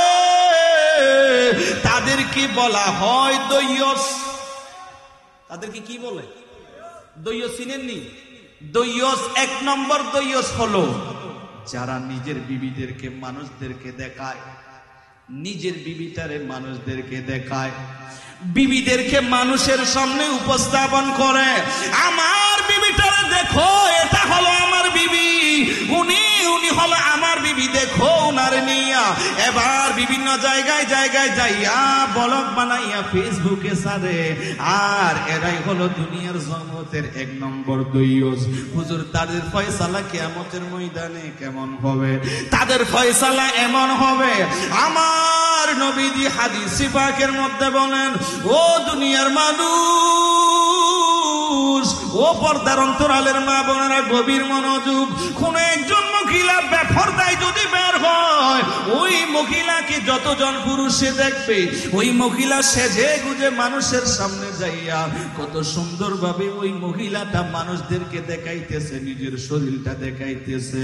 যত মানুষ, যত পুরুষ ওনারে দেখিবে, ততটা জেনার গুনাহ ওনার আমলনামার মধ্যে পড়ে যাবে। আর যেই সমস্ত স্বামীরা বিবিদেরকে মানুষদের সামনে উপস্থাপন করিয়া হলো আমার বউ। এইভাবে যারা দুনিয়ার মানুষদেরকে দেখায়, ওদের আমল নামায় 2টা গুনাহ লেখা হবে। এই 1 নম্বর গুনাহ হলো উনি নিজেকে যে নিজের বিবিটারে পর্দার ভিতরে রাখে নাই। আর একটা গুনাহ হলো দুনিয়ার জমিনের মানুষদেরকে যে দেখাইছে নিজের বিবিটারে পর্দার ভিতরে রাখবেন। নিজের বিবিটারে যারা পর্দার ভিতরে রাখে, ওই মানুষগুলোর গর্ভ দিয়া ওই মাগুলো দুনিয়ার জমিনে দেখবেন ওনাদের ঘরে নেককার সন্তান আসবে। আমার আল্লাহ ওনাদেরকে নেককার সন্তান দিবি। আর যারা বলদ বানায় নিজের বিবিদেরকে মানুষের সামনে উপস্থাপন করে, আর দেখবেন ওই মানুষগুলো হলো দুনিয়ার জমিনে 1 নম্বর দইয়স। এই মানুষগুলোর বড় শাস্তি হবে। তার মানে যত পুরুষ ওনাদেরকে দেখছে, ওনারা যত পুরুষ ওনাদেরকে দেখছে, সকলের এক একটা জেনার গুনাহ ওই মহিলার আমল নামায় উঠিয়া যাবে, আর ওই স্বামীর আমল নামায় উঠিয়া যাইবে। এই জন্যই হাত জোর করিয়া বলি, ও পর্দার অন্তরালের মা বোনেরা, যারা আজকের বয়ানটুকু শুনছেন, মা ফাতেমার জীবনী দেখুন, মা ফাতেমার অনুসরণ করুন। মা ফাতেমা এবং মৌলা আলী শের হোদা আমার নবীজির কাছে গিয়া বললেন, নবী গো, ইয়া রাসূলুল্লাহ, আমি ফাতেমার আঠা পিষ্টে পিষ্টে এই যে দেখেন এই হাতের মধ্যে জট হয়ে গেল। ইয়া রাসূলুল্লাহ, নবী গো, আপনার দরবারে কত বাঁধি আছে, যদি পারেন আমি ফাতেমার জন্য একটা কাজের মেয়ের ব্যবস্থা যদি করিয়া দিতেন, আমি ফাতেমার ঘরের জন্য যদি একটা কাজের মেয়ের ব্যবস্থা যদি করিয়া দিতেন। এই কথা শুনি আমার নবী 2 চোখের পানি ছেড়ে দিল আর বললেন, ফাতেমা তুমি কি জানো না রে মা, ওই যে আহলে সুফার দিকে দেখো, ওই আহলে সুফার সাহাবায়ে কেরামরা, তারা শরীরের মধ্যে পেটের মধ্যে পাথর বেঁধেছে রে মা। আহলে সুফারা কত কষ্ট করতেছে, থাকতে পারে না, মসজিদের বারান্দায় শুয়ে থাকে। ইসলামের জন্য তারা জিহাদ করে নিজের জীবনটা দিয়ে দেয়, ঠিক মতো খাইতে পারে না রে মা। ও ফাতেমা দেখো, ওই আহলে সুফাদের দিকে তুমি দেখো, কাবার নাই, পেটের মধ্যে তারা পাথর বেঁধেছে। আর ও ফাতেমা, আমি তোমার একটা কাজের মেয়ে দিব। ও ফাতেমা, না রে মা, দুনিয়ার জমিনে যারা কষ্ট করে আখিরাতে তারা সুখ পায়, দুনিয়াতে একটু কষ্ট করো রে মা। আমার নবী শিখিয়ে দিলেন, রে ফাতেমা, কাজের মেয়ে তোমার লাগবে না। আহলে সুফারা দেখো কত কষ্ট করতেছে, পেটের মধ্যে ওনারা পাথর বেঁধেছে। এই পেটের মধ্যে পাথর বাঁধার এই দৃশ্য আমরা যখন ফিলিস্তিনের মানুষের পেটের মধ্যে যখন দেখি, ওই আহলে সুফাদের কথা আমাদের মনে পড়ে যায়। ওই আহলে সুফারা পেটের মধ্যে পাথর বেঁধেছে, আর খন্দকের যুদ্ধে যে সাহাবায়ে কেরামরা আমার নবীজি পেটে পাথর বেঁধেছিল, ওই দৃশ্যটা মনে পড়ে যখন ফিলিস্তিনের মানুষের পেটের মধ্যে যখন পাথর বেঁধে। এ পটিয়ার, এ দক্ষিণ এশিয়ার ও মুরব্বী বাবারা, ও যুবক, আমরা নির্দ্বিধায় ঘুমাইতে পারি, আমরা কত আরামে আছি, কিন্তু ফিলিস্তিনের দিকে তাকাও, তারা রাতে ঘুমাইতে পারে না, তারা কত কষ্ট, অর্ধা খাবারের জন্য অনেক লম্বা লাইন, হাসপাতালে চিকিৎসা নেবে, সেখানেও জালেমেরা সেখানেও বোমা ফেলতেছে, সেখানেও বোমা মারে। আর হাসপাতাল বলেন, প্রতিষ্ঠান বলেন, সেই জায়গার মধ্যে বোমা ফেলে ফেলে ওই ফিলিস্তিনের নিরহ মানুষগুলোরে মারে, আর তারা পেটের মধ্যে পাথর বাঁধে। এইগুলো দৃশ্য দেখলে ওই নবীর সাহাবায়ে কেরামের কথা মনে পড়ে। ওই আহলে সুফারা পেটের মধ্যে পাথর বেঁধেছে। আমার নবী বললেন, ও ফাতেমা, তোমারই কাজের মেয়ে আমি দিতে পারি না। ও ফাতেমা, একটু করে শোনো, তোমার কাজের মেয়ে লাগবে না, আমি তোমারে এমন একটা কালাম শিখায়া দেব ও ফাতেমা রে, যদি এই কালামটা তুমি একটু আদায় করো, এই কালামটা যদি, এই আমলটা যদি তুমি করো রে মা, তোমারে আর কাজের মেয়ে লাগবে না, আল্লাহ কাজের মধ্যে বরকত দিয়ে দেবে। আমার নবী বললেন ফাতেমা রে, আমারে এই কালমাটা জিবরাইল আমিন এসে আমারে শিখায়া দিল। ও ফাতেমা শুনো, তোমার জন্য কাজের মেয়ে লাগবে না। ও ফাতেমা শুনো শুনো, ও ফাতেমা রাতে যখন নামাজ আদায় করে যখন ঘুমাইতে যাইবা, ও ফাতেমা রে, কাজের কাজ শেষ করে রাতে যখন তুমি এশারের নামাজ পড়ে যখন ঘুমাইতে যাইবা, আর ঘুমানোর আগে প্রতিদিন তুমি একবার আয়াতুল কুরসি তেলাওয়াত করবা। সুবহানাল্লাহ বলেন। একবার আয়াতুল কুরসি পড়বা, একবার আয়াতুল কুরসি তেলাওয়াত করবা। নবী শিখিয়ে দিলেন ফাতেমা রে, প্রতিদিন ঘুমানোর আগে তুমি একবার আয়াতুল কুরসি তেলাওয়াত করিও। ও ফাতেমা শুনো, ফজর, জোহর, আসর, মাগরিব, এশা 5 ওয়াক্ত নামাজ আদায় করিয়া আর ওই যাই নামাজের মধ্যে বসিও। ও ফাতেমা রে, এই আমলটা তুমি একটু করিও। আমার নবী শিখিয়ে দিলেন রে ফাতেমা, এই আমলটা করিও।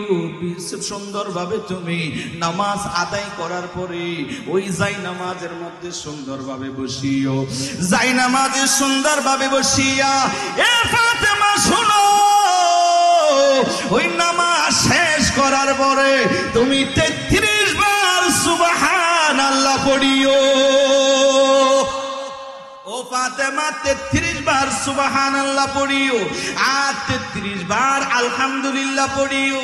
ও ফাতেমা রে, 34 বার তুমি আল্লাহু আকবার বলিও। সর্বমোট কয়বার হলো? মনোযোগ মনে হয় নাই, আমার এদিকে মনোযোগ নাই বাবা। আমরা মনোযোগ দিই, মাহফিল বেশি হয়, যেই বক্তা টাকা বেশি নিতে পারে 1,60,000 50,000 বেশি দিলে ওদিকে মানুষ একটু বেশি, হ্যাঁ এদিকে মনোযোগে বেশি। বাবা আমরা কি বিরক্ত হচ্ছেন আমার বয়ানে? খারাপ লাগতেছে না তো? যা হোক, আসলে টাকা বেশি নিলে যে বড় বক্তা, টাকা কম নিলে যে ছোট বক্তা, বিষয়টি এমন নয়। যেই বক্তার থেকে কিছু শিখতে পারবেন, কোরআন হাদিস থেকে বয়ানটুকু যে উপস্থাপনা করবে, কিছু দামি কথা যার থেকে শুনবেন, আমি মনে করি সেটি হলো দামি। ঠিক কিনা বলেন? টাকার উপরে ডিপেন্ড করা যায় না। যারা টাকা দাবি করে না তাদেরকে বেশি দিবেন। এখন আমরা যারা টাকা দাবি করি না আমাদেরকে কম দেয়, বিষয় একসঙ্গে ঠিক না। যারা টাকা দাবি করবে না তাদেরকে আরো বেশি দিবেন। ঠিক কিনা? আপনারা কি রাগ করতেছেন বাবা? হয়তো আপনাদের আমার এই কথাটা হয়তো অনেকের খারাপও লাগতে পারে, না আমার মত যেটা সেটাই আমি উপস্থাপন করলাম। কথা ঠিক কিনা? আল্লাহ কবুল করুক, আমিন বলেন। কি বললাম? আমার নবীজি কয়বার শিখাই দিলেন? এক সর্বমোট কয়বার হয়? 33 বার সুবহানাল্লাহ। বাইরে তো মা কি আছে না, মা বোনেরা শুনছেন, মা গভীর মনোযোগ, মা বোনেরা যারা শুনছেন মা গভীর মনোযোগ। 33 বার সুবহানাল্লাহ, 33 বার আলহামদুলিল্লাহ, 34 বার আল্লাহু আকবার। সর্বমোট কয়বার হলো? 100 বার হলো। এই আমার নবীজি মা ফাতেমারে শিখিয়ে দিলেন রে ফাতেমা, নামাজের পরে যাই নামাজের মধ্যে বসিয়া ও ফাতেমা শোনো, এই তাসবিহগুলো তুমি আদায় করবা আর এই তাসবিহগুলো আদায় করিও। ও ফাতেমা, তোমার জন্য কাজের মেয়ে লাগবে না, তোমার জন্য বাদী লাগবে না, তোমার জন্য গোলাম লাগবে না রে ফাতেমা। এই আমলগুলো তুমি করিও আর এইভাবে আমল তুমি করো। ঘরের মধ্যে চলে যাও, ও আলী ঘরে চলে যাও। ও ফাতেমা রে, কাজের মেয়ের প্রয়োজন নাই রে মা, যে আমলটা শিখিয়া দিলাম এই আমলটা ঘরের মধ্যে যাও, সুন্দরভাবে আমলটুকু করো। এবার আমার নবীজি মা ফাতেমারে আমলটা যখন শিখিয়া দিল, মা ফাতেমা ঘরের মধ্যে চলে আসলো আর মা ফাতেমা ঘরের মধ্যে আসিয়া প্রতি ওয়াক্ত নামাজের পরে পরে এই আমলটুকু করা আরম্ভ করলো। আর মা ফাতেমা প্রতিদিন শোয়ার আগে আয়াতুল কুরসি পড়া আরম্ভ করলো। এইভাবে মা ফাতেমা আমলটুকু যখন করে আর ইমাম হাসান হুসাইনের সময়ে মা ফাতেমা ফাতেমা কাজ করতেছে আর ইমাম হাসান হুসাইনের দুলনায় এমন ভাবে দেখি দুলনাটা দুলে। মা ফাতেমা দেখলেন কিছুক্ষণ পরে যাইয়া দুলনাটা অটোমেটিক দুলতেছে, কোন মানুষ নাই, কেউ দুলতেছে না, কিন্তু অটোমেটিক দোলনাটা দুলতেছে। আমার নবীকে বললেন, ইয়া রাসূলুল্লাহ, আপনি যে তাসবিহটা আমারে শিখিয়ে দিলেন, ও মায়ার নবী, ওই তাসবিহটা আমি যখন আদায় করি আমার ইমাম হাসান হুসেনের দোলনা দুলাইতে হয় না, ওই দোলনাটা অটোমেটিক দুলতেই থাকে। ইয়া রাসূলুল্লাহ, আমি যখন এই তাসবিহটা আদায় করি আর আমার কাজের মধ্যে বরকত হয়, আমার রিজিকের মধ্যে বরকত হয়, মাওলা আলী শের খোদার রিজিকের মধ্যে বরকত আসলো। মা ফাতেমা বললেন, ঘরের মধ্যে বরকতটা বেড়ে গেল। আজকাল আমাদেরকে বলে, হুজুর এত টাকা ইনকাম করি তারপরেও মাস শেষে এত কর্জ কেন, বরকতটা পাই না। এত টাকা ইনকাম করি তারপরেও বরকত নাই। আয়ুব হুজুর সামান্য টাকায় চাকরি করে, সামান্য টাকায় মসজিদের খেদমত করে, কয় টাকা পায়, কত সুন্দর ভাবে চলে, দামি পোশাক পরে। ওই ইমাম মুয়াজ্জিমের দিকে তাকাও রে যুবক, দামি পোশাক পরে সুন্দরভাবে চলে কিন্তু বেতন কম পায়। হুজুর এটা কেমনে হয়? আমি বলবো রে বাবারা, এটার নাম হলো বরকত, এটার নামই হলো বরকত। ও বাবাজিরা, ইমাম সাহেব, মুয়াজ্জিন সাহেব, এদের দিকে দেখো। এই জন্য আমি বলবো, আপনারা ওই ইমাম মুয়াজ্জিন যারা থাকে ওনাদেরকে মাঝে মধ্যে একটু বকশিশ দিয়ে এদেরকে খুশি করবেন, একটু বকশিশ দিয়ে এদেরকে খুশি করবেন। ও প্রবাসী ভাইরা, প্রবাস থেকে আসছেন, আপনার এলাকার ইমাম মুয়াজ্জিন যারা আছে ওনাদেরকে একটু খুশি করবেন। কারণ আপনি বিদেশের জমিনে থাকেন, 5 ওয়াক্ত নামাজে আপনার জন্য দোয়া করে রে যুবক, আল্লাহর দরবারে দোয়া করে, আল্লাহ এই এলাকার অমুক প্রবাসী বাইরে কবুল করে নাও, সহি সালামতে রাখিও বলে বলে নামাজের পরে আপনার ইমাম সাহেব দোয়া করে। এই জন্য ইমাম সাহেবের একটা হক থাকে, মাঝে মধ্যে যদি পারেন কিছু হাদিয়া দিয়া ইমাম সাহেব থেকে একটু দোয়া নেবেন রে বাবাজিরা। এই ইমাম সাহেব, মুয়াজ্জিন সাহেবেরা, এরা যখন দোয়া করবে আমার আল্লাহ দোয়াটা কবুল করিয়া নিবে রে যুবক। আমরা এই জন্যই ভুলি রে বাবারা, এই তো সুন্দর ভাবে কেমনে চলে, এটার নাম হলো বরকত। মা ফাতেমা বলেন, যখন এই তাসবিহটা আদায় করি ঘরের মধ্যে বরকত বেড়ে গেল, ঘরের মধ্যে রিজিকের ফরাগত হয়ে গেল, ঘরের মধ্যে এত বরকত আসলো। আর ইমাম হাসান হুসাইনের জন্য তেমন কষ্ট হয় না, দোলনাটা দুলতেই থাকে। মা ফাতেমা বলেন, একদিন আমি নবীজিরে বললাম, ইয়া রাসূলুল্লাহ, আপনার তাসবিহটা আমি আদায় করি, শিখিয়ে দিয়েছেন, সেই তাসবিহটা আদায় করি, কিন্তু অনেক সময় দেখি হাসান হুসাইনের দুলতে হয় না, দুলতেই থাকে। আমার নবী বললেন, ফাতেমা রে, যেই তাসবিহটা তোমারে শিখিয়ে দিলাম রে মা, এই তাসবিহটা যখন তুমি আদায় করো, আল্লাহর জিকির যখন তুমি করো, আমার আল্লাহ বলেন, ও ফেরেশতা যাও যাও যাও। মা ফাতেমা আমার জিকির করে, ফাতেমা আমার জিকির করে, ও ফেরেশতা যাও হাসান হুসাইনের দুলনা দুলাইতে থাকো। আমার নবী বললেন, ফাতেমা রে, তুমি যখন আল্লাহর জিকির করো, তাসবিহ যখন আদায় করো, আমার আল্লাহ ফেরেশতা নাজিল করে দে হাসান হুসাইনের দুলনা দুলানোর জন্য। এই জন্য যারা আল্লাহর জিকির করে, আল্লাহরে যারা স্মরণ করে, আমার আল্লাহও তাকে স্মরণ করে। কিভাবে স্মরণ করে? আমার আল্লাহ আপনার রিজিকের মধ্যে বরকত দিয়ে আপনারে স্মরণ করবে। এই জন্য কোরআনুল কারীমে আল্লাহ বলেন, ফাযকুরুনি আযকুরকুম ওয়াশকুরুলি ওয়ালা তাকফুরুন। একটু জোরে বলুন আল্লাহু আকবার। এ মুরব্বি বাবারা, এ যুবক, মা ফাতেমা সেই দিন থেকে, যেই দিন এই তাসবিহটা শিখিয়ে দিয়েছে নবীজি, সেই দিন থেকে মা ফাতেমা সময় আমলটা করত।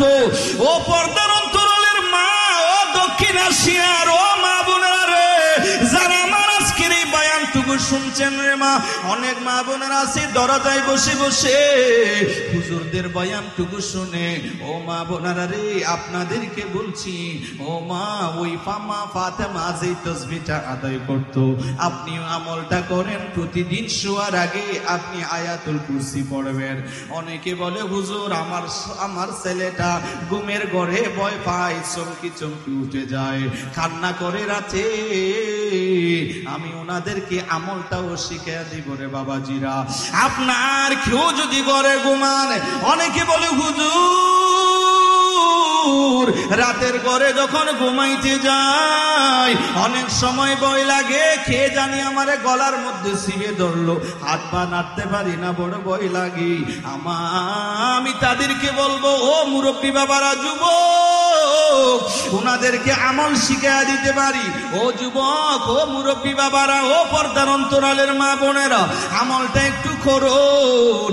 এইভাবে শুইবেন না, দুই পা উপুত হয়ে, অনেকে শোন, অনেকে সিট হয়ে শুয়ে থাকেন, এইভাবে শুইবেন না।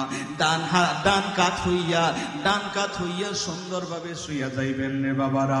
শোয়ার আগে আয়াতুল কুরসি পড়িয়া সিনার মধ্যে ফু দিবেন। সিনার মধ্যে ফু দিয়া আপনি চতুর্দিকে ফু দিয়া রাতের যখন আপনি ঘুমাইতে যাইবেন, আমার আল্লাহ ফেরেশতা দিয়া আপনারে সারাটা রাত আল্লাহ পাহারা দিবি। আমার আল্লাহর নূরানি জগতের ফেরেশতারা আপনারে পাহারা দিবে। কেমন পাহারা দিবে? আমার আল্লাহর নূরানি জগতের ফেরেশতারা পাহারা দিবে। আপনার কানের মধ্যে পিঁপড়া ঢুকতে পারবে না, ওই পিঁপড়া কি ঢুকতে দিবে না। ফেরেশতারা আপনার খান হেফাজত করবে, নাক দিয়া পিঁপড়া ঢুকবে না, ফেরেশতারা আপনারে পাহারা দিবি। আর ঘুমের ঘরে আপনারে ওই শয়তান ওয়াসওয়াসা দিতে পারবে না, আপনারে শয়তান ওয়াসওয়াসা দিতে পারবে না। আপনি যখন আয়াতুল কুরসি তেলাওয়াত করিয়া যখন ঘুমায়া যাবেন, এইভাবে আপনারে হেফাজত করিবি। আমার আল্লাহর নূরানি জগতের ফেরেশতারা আপনারে পাহারা দিবে। এই জন্য আমার নবীজি মা ফাতেমাকে আয়াতুল কুরসিটা শিখিয়ে দিয়েছে রে ফাতেমা, প্রতিদিন শোয়ার আগে তুমি সুন্দরভাবে আয়াতুল কুরসিটা একটু তেলাওয়াত করিও মা। যাও ঘরে চলে যাও, আমার আল্লাহ রব্বুল আলামিন বরকত দিয়ে দেবে। তুই বলো না সুবহানাল্লাহ। অনুরোধ করব, আজ মুহররমের কয় তারিখ? 9 তারিখ। আগামীকাল যদি পারেন বাবা, আমি অনুরোধ করছি আগামীকাল এবং এরপরের দিন 2টা রোজা পালন করবেন। অসুবিধা হবে? রাখতে পারবো তো ইনশাল্লাহ? সবাই রাখতে পারবো তো? মা বোনেরা যারা আছে ওনাদেরকেও বলবেন। কেন? এই জন্যই এই মুহররমের 10 তারিখের রোজাটা খুবই গুরুত্বপূর্ণ। কারণ যখন রমজানের রোজা যখন ফরজ হয় নাই, তখন মুহররমের এই 10 তারিখের রোজাটা ফরজ ছিল। সুবহানাল্লাহ পড়বেন না? এটা ফরজ ছিল। যখন রমজানের রোজা যখন ফরজ হলো, তখন এটা রহিত হয়ে গেছে। এটা অনেক গুরুত্বপূর্ণ। আমার নবী যখন মক্কা থেকে মদিনায় গেলেন, সেই মদিনায় মুহররমের 10 তারিখ ইহুদিরা রোজা রাখছে। আমার নবী জিজ্ঞেস করলেন, এই ইহুদিরা তোমরা রোজা রাখছো কেন? বলি, ইয়া রাসূলুল্লাহ, রোজা রাখলাম এই জন্য, মুসা কালিমুল্লাহ ওনাকে যখন ফেরাউন যখন দৌড়াইতেছে, সামনে নীল নদ পড়ে গেল। এ পটিয়ার আসিয়ারে মুরব্বী বাবারা, যুবক, আমার নবীর জবাব দিলেন, ইয়া রাসূলুল্লাহ, ইয়া হাবিবাল্লাহ, নবী গো, মুসা কালিমুল্লাহর ফেরাউন দৌড়ায়, সামনে নীল নদ পড়ে গেল। মুসা কালিমুল্লাহ রে আমার আল্লাহ বললেন, মুসা কালিমুল্লাহ রে, হাতের মধ্যে যেই লাঠিটা আছে, ওই লাঠিটা দিয়া তুমি সেই নীল নদের মধ্যে আঘাত করো। আর মুসা কালিমুল্লাহ যখন আঘাত করলেন পানির মধ্যে, আমার আল্লাহ পানির মধ্যে সুন্দর একটা রাস্তা করে দিলেন। সুন্দর একটা রুট হয়ে গেল। মুসা কালিমুল্লাহ ওনার অনুসারীদেরকে নিয়ে, ওনার উম্মতদেরকে নিয়ে চলে যায়। আর ফেরাউন দলবল নিয়ে পিছনে তাড়া করে, পিছনে দৌড়াইতেছে। আর ওইদিকে মুসা কালিমুল্লাহ যখন পার হয়ে গেল, ফেরাউন যখন নীল নদীর মাঝখানে যখন হলো, আমার আল্লাহ বললেন, নীল নদী রে, আমি আল্লাহ তো মুসা কলিমুল্লাহর জন্য বললাম তোরে রোড হওয়ার জন্য, রাস্তা হওয়ার জন্য। আমি আল্লাহ তো ফেরাউনের জন্য হওয়ার জন্য বলি নাই, মুসা কালিমুল্লাহর জন্য হতে বলেছি। ও রাস্তা, ও রুট এবার একটু বন্ধ হয়ে যা। এবার বন্ধ হয়ে গেছে। পানিরে বললেন, ও পানি রে, তুই তো বলেছিলাম মুসা কালিমুল্লাহর জন্য দুই পাশে একটু রাস্তা হয়ে যাবে, পানি আক্রমণ করবি না। ও পানি, তুমি মুসা কালিমুল্লাহরে বাঁচাইবা, কিন্তু ফেরাউনরে নয়। ভালো বলবেন না? ফেরাউন এদিকে যখন আসতেছে, ফেরাউন বলতেছে, আই রে বিশ্ব রোড, কোন যানজট নাই। কি নাই? কোন যানজট আছে? আজকে প্রচুর যানজট বাবা। আমি অনেক আগে আসতে পারতাম। আরো মোরাদপুর, বরদারাট, এদিকে ছাত্রদের কোটা নিয়ে আন্দোলন হচ্ছে, ঠিক কিনা? ছাত্রদের কোটা নিয়ে আন্দোলন হচ্ছে। যা হোক, এগুলো আমরা বলতে রাজিও না। তবে ছাত্রদের ওই যে আন্দোলনটা করতেছে, এটার মধ্যে যুক্তি আছে না নাই? আমরা নাগরিক হিসেবে কিছু কথা বলার তো অধিকার আছে না নাই? আমি মনে করি, আমি বিশ্বাস করি, ছাত্রদের যে আন্দোলনটা, এটা সরকারের মেনে নেওয়া উচিত, ঠিক কিনা? কারণ এদের দাবির মধ্যে যুক্তি আছে, এদের দাবিতে কি আছে? যুক্তি আছে। এই জন্য ওরা আন্দোলন করতে। যা হোক, এদিক থেকে আমার আসতে একটু দেরি হয়েছে। ফেরাউন দেখলেন, ওরে কোনো যানজট নাই। ফেরাউন খুশি, কয় বাপ রে বাপ, এত বিশ্বরূপ, একেবারে ডালাই পিস, এত সুন্দর। মুসা কালিমুল্লাহর তো দরকার, কোনো বাধা নাই, আসো। মুসা কালিমুল্লাহ ওইদিকে পার হয়ে গেল। আমার আল্লাহ ডাক দিলেন, ও পানি, মুসা কালিমুল্লাহর জন্য তোমারে বলছিলাম রাস্তা হওয়ার জন্য।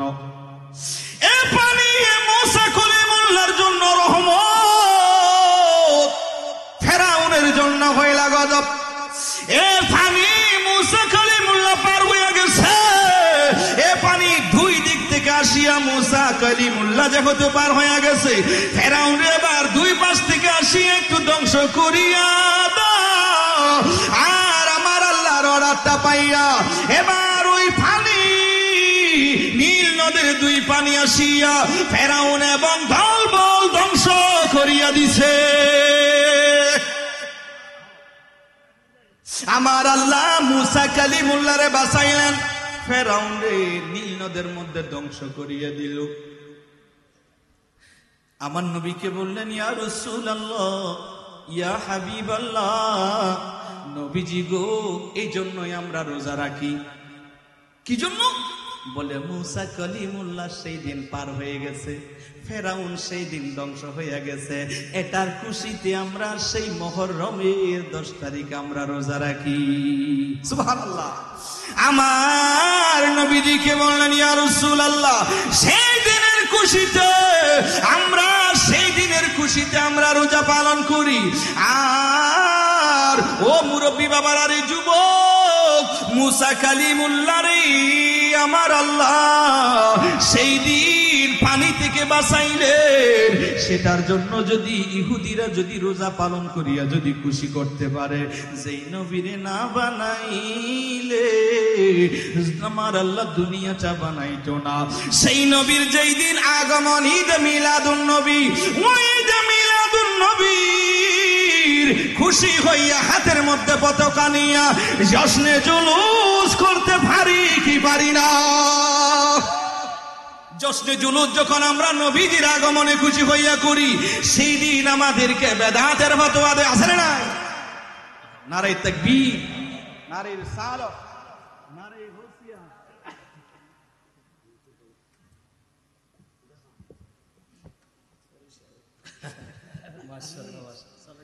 আল্লাহ পাক রব্বুল আলামিন কবুল করুন। তা আমি আগেই যেটা বলছিলাম, জ্বরের আগে পিনপিনি, জোয়ারের আগে শিনশিনি, কিছুক্ষণ শিনশিন এলাম আর কি। প্রধান বক্তা তিনি আসছেন, মন ভরে দিল ভরে আলোচনা আপনারা শুনবেন। খুবই চমৎকার ভাষায় কথা বলে সুন্নি জনতা আরো সুন্দর প্রহরী আমরা একসাথে মিশেছি। খুবই সহজ সরল সাদা মনের, কোনো গৌরব হিংসা ওনার ভিতরে নেই। খুবই চমৎকার কথা বলেন এবং যুব সমাজের জন্য আমি মনে করি প্রকৃতপক্ষে আইডল হলেন ওনারা, ঠিক কিনা? প্রকৃত আইডল হলেন ওনারা। এখন আমরা কিছু আমরা মোবাইলে ফেসবুকে কিছু বক্তা নামের তক্তাদেরকে দেখি, ড্রপ মারানির ভূত কিছু বাইরেছে, ঠিক কিনা? যে কোনো কিছুতে এনে মেসেজ ড্রপ করে দিই, আসেনি? শেষ করে দিয়ে ফেলছে যুব সমাজকে, কথা বলে ঠিক না? শেষ করে ফেলছে। কোন নায়িকা কি করছে, কোন সিনেমায় কি হয়েছে, হুজুরের জবান দেখি এগুলো বলবে, নাউজুবিল্লাহ বলবে, সেইগুলোর খবর রাখে। মানুষ ঈমান কিভাবে রক্ষা করবে, মানুষ হেদায়েত কিভাবে পাবে, সেই কথাগুলো তার নাই, শুধু ড্রপ মেসেজ করে। আসেনি? আপনাকে রাগ করতেছেন বাবা? আল্লাহ এদের থেকে আমাদের ঈমান আমলকে হেফাজত করুন। একটু জোরে বলেন আমিন। যা হোক আমার বাবাজিরা, আমি অনেক দূরে চলে গিয়েছি।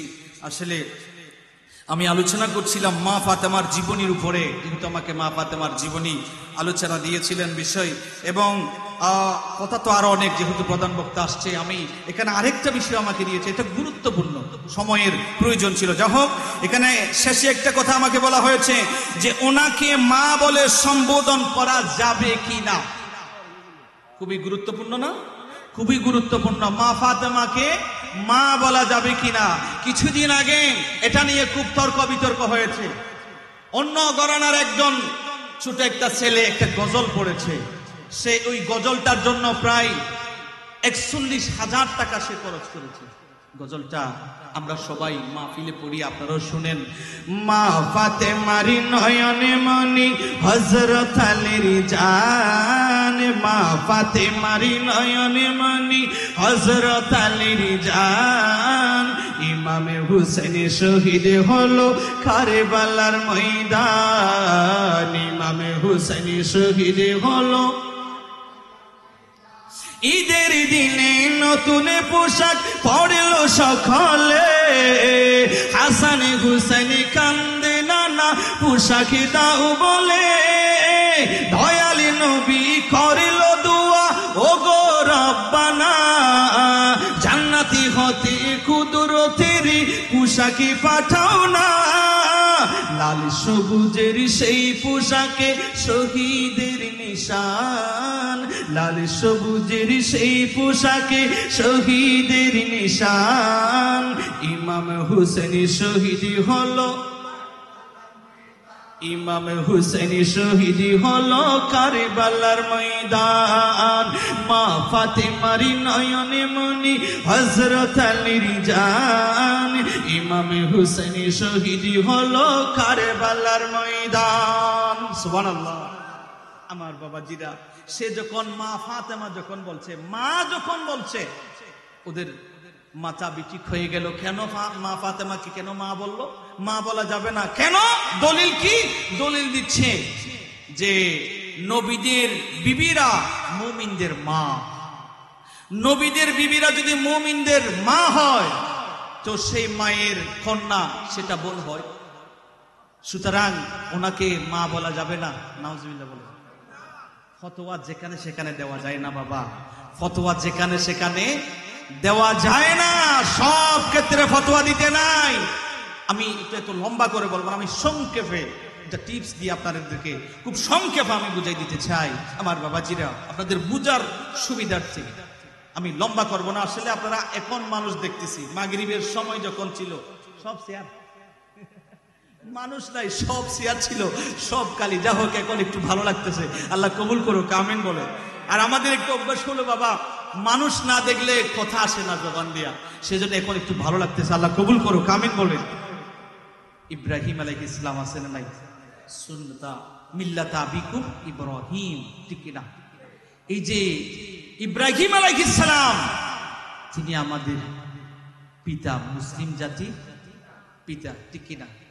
তো মুসলিম জাতির পিতা সেটা যে মা ফাতেমাকে মা বলে না, তার বাবাও ইব্রাহিম আলাইহিস সালামকে বাবা ডাকছে, ঠিক কিনা? এখন উনিও উনার সময় যখন আসলো, উনিও ইব্রাহিম আলাইহিস সালামকে এখন বাবা ডাকতেছে, ঠিক কিনা বলে? উনিও ডাকছে এবং ওনার পরবর্তী প্রজন্ম অর্থাৎ ওনার ছেলে উনিও ডাকতেছে। তো ইব্রাহিম আলাইহিস সালাম উনি জাতির মুসলিম জাতির পিতা। তো ইব্রাহিম আলাইহিস সালামের ওনার বাবাও ডাকছে। এখন বাবা যাকে বাবা ডাকবে সে তো ওনার দাদা হয়, ঠিক কিনা? সে কি দাদা ডাকছেনি? আপনারা কি রাগ করতেছেন বাবা? তো এখন এই জন্যই মা ফাতেমা রাদিয়াল্লাহু তাআলা আনহা তিনি মুসলিম মিল্লাত যত মুমিন আছে, মুসলমান আছে, সকলের মা। একটু জোরে বলেন না সুবহানাল্লাহ। কারণ মহিলাদের জন্য একটা দামি শব্দ হলো মা, ঠিক কিনা? এই জন্য এই শব্দটা মা ফাতেমার জন্য এটা ব্যবহার করি। কেন? কারণ মা শব্দটা হলো দামি, ঠিক না? এই জন্য আমরা যখন কোথাও যান, কোথাও বাস উঠলেন বা কোথাও গাড়িতে উঠলেন, আপনি বলেন না বাবা আরেকটু ওদিকে যান। কেন? উনি কি আপনার মায়ের স্বামী? হ্যাঁ, এটা একটু সম্মানার্থে বললেন দিই, ঠিক আপনারা করতেছেন না কোনো, এটা আমি বুঝাই দিচ্ছি শুধু। এই জন্য এটা একটা সম্মানার্থে ডাকলেন যে বাবা আরেকটু এদিকে যান, ঠিক না? এটা একটা সম্মান। এই জন্য মা ফাতেমা ওনাকে আমরা মা বলি সম্মানার্থে, কারণ উনি হলেন জান্নাতি রমণীদের সর্দার। কথা বলেন ঠিক না? মা ফাতেমা রাদিয়াল্লাহু তাআলা আনহা, ওনাকে চিনার আল্লাহ তৌফিক দান করুন। একটু জোরে বলি আমিন। আমার বাবাজিরা, মা ফাতেমার আর অনেক কথা ছিল, যা হোক আমরা অন্য সময় মা ফাতেমার কথাগুলো শুনবো। মা ফাতেমা তিনি কে? সাইয়্যিদা জাহিরা তৈবা তাহিরা জান আহমদি কি রাহত পে লাখো সালাম মুস্তাফা জানে रहमत पे लाखो सलाम शम्ए बज़ में हिदायत पे আলহামদুলিল্লাহ বলেন। আমি কোরআনুল কারীমের যে আয়াতটুকু পড়েছি, আল্লাহ পাক রব্বুল আলামিন যেন আমাদেরকে এটার উপরে আমল করার জন্য আল্লাহ তৌফিক দান করেন। মা ফাতেমার আদর্শ যেন আমার মা বোনেরা যেন শ্রবণ করতে পারে, আদর্শ যেন আমার মা বোনেরা যেন সেই আদর্শে আদর্শিত হতে পারে। আল্লাহ আমার মা বোনদেরকেও কবুল করুন। একটু জোরে বলেন আমিন। অনেক কষ্ট আপনাদেরকে দিয়ে ফেলছি। ইমাম হাসাইন করিমের মুহাব্বত আল্লাহ আমাদেরকে দান করুক, আমিন বলেন।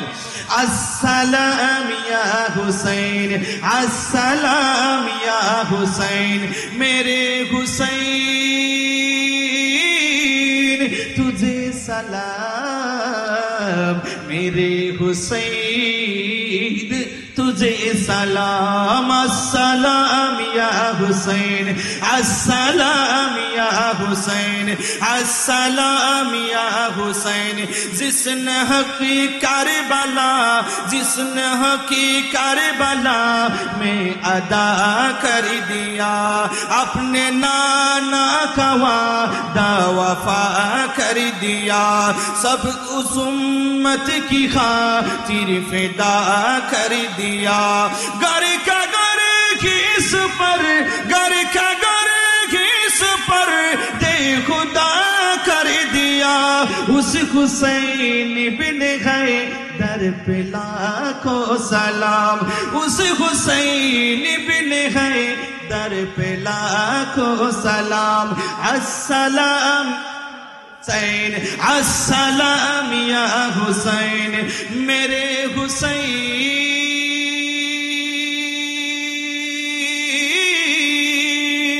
तुझे सलाम, मेरे हुसैन तुझे सलाम।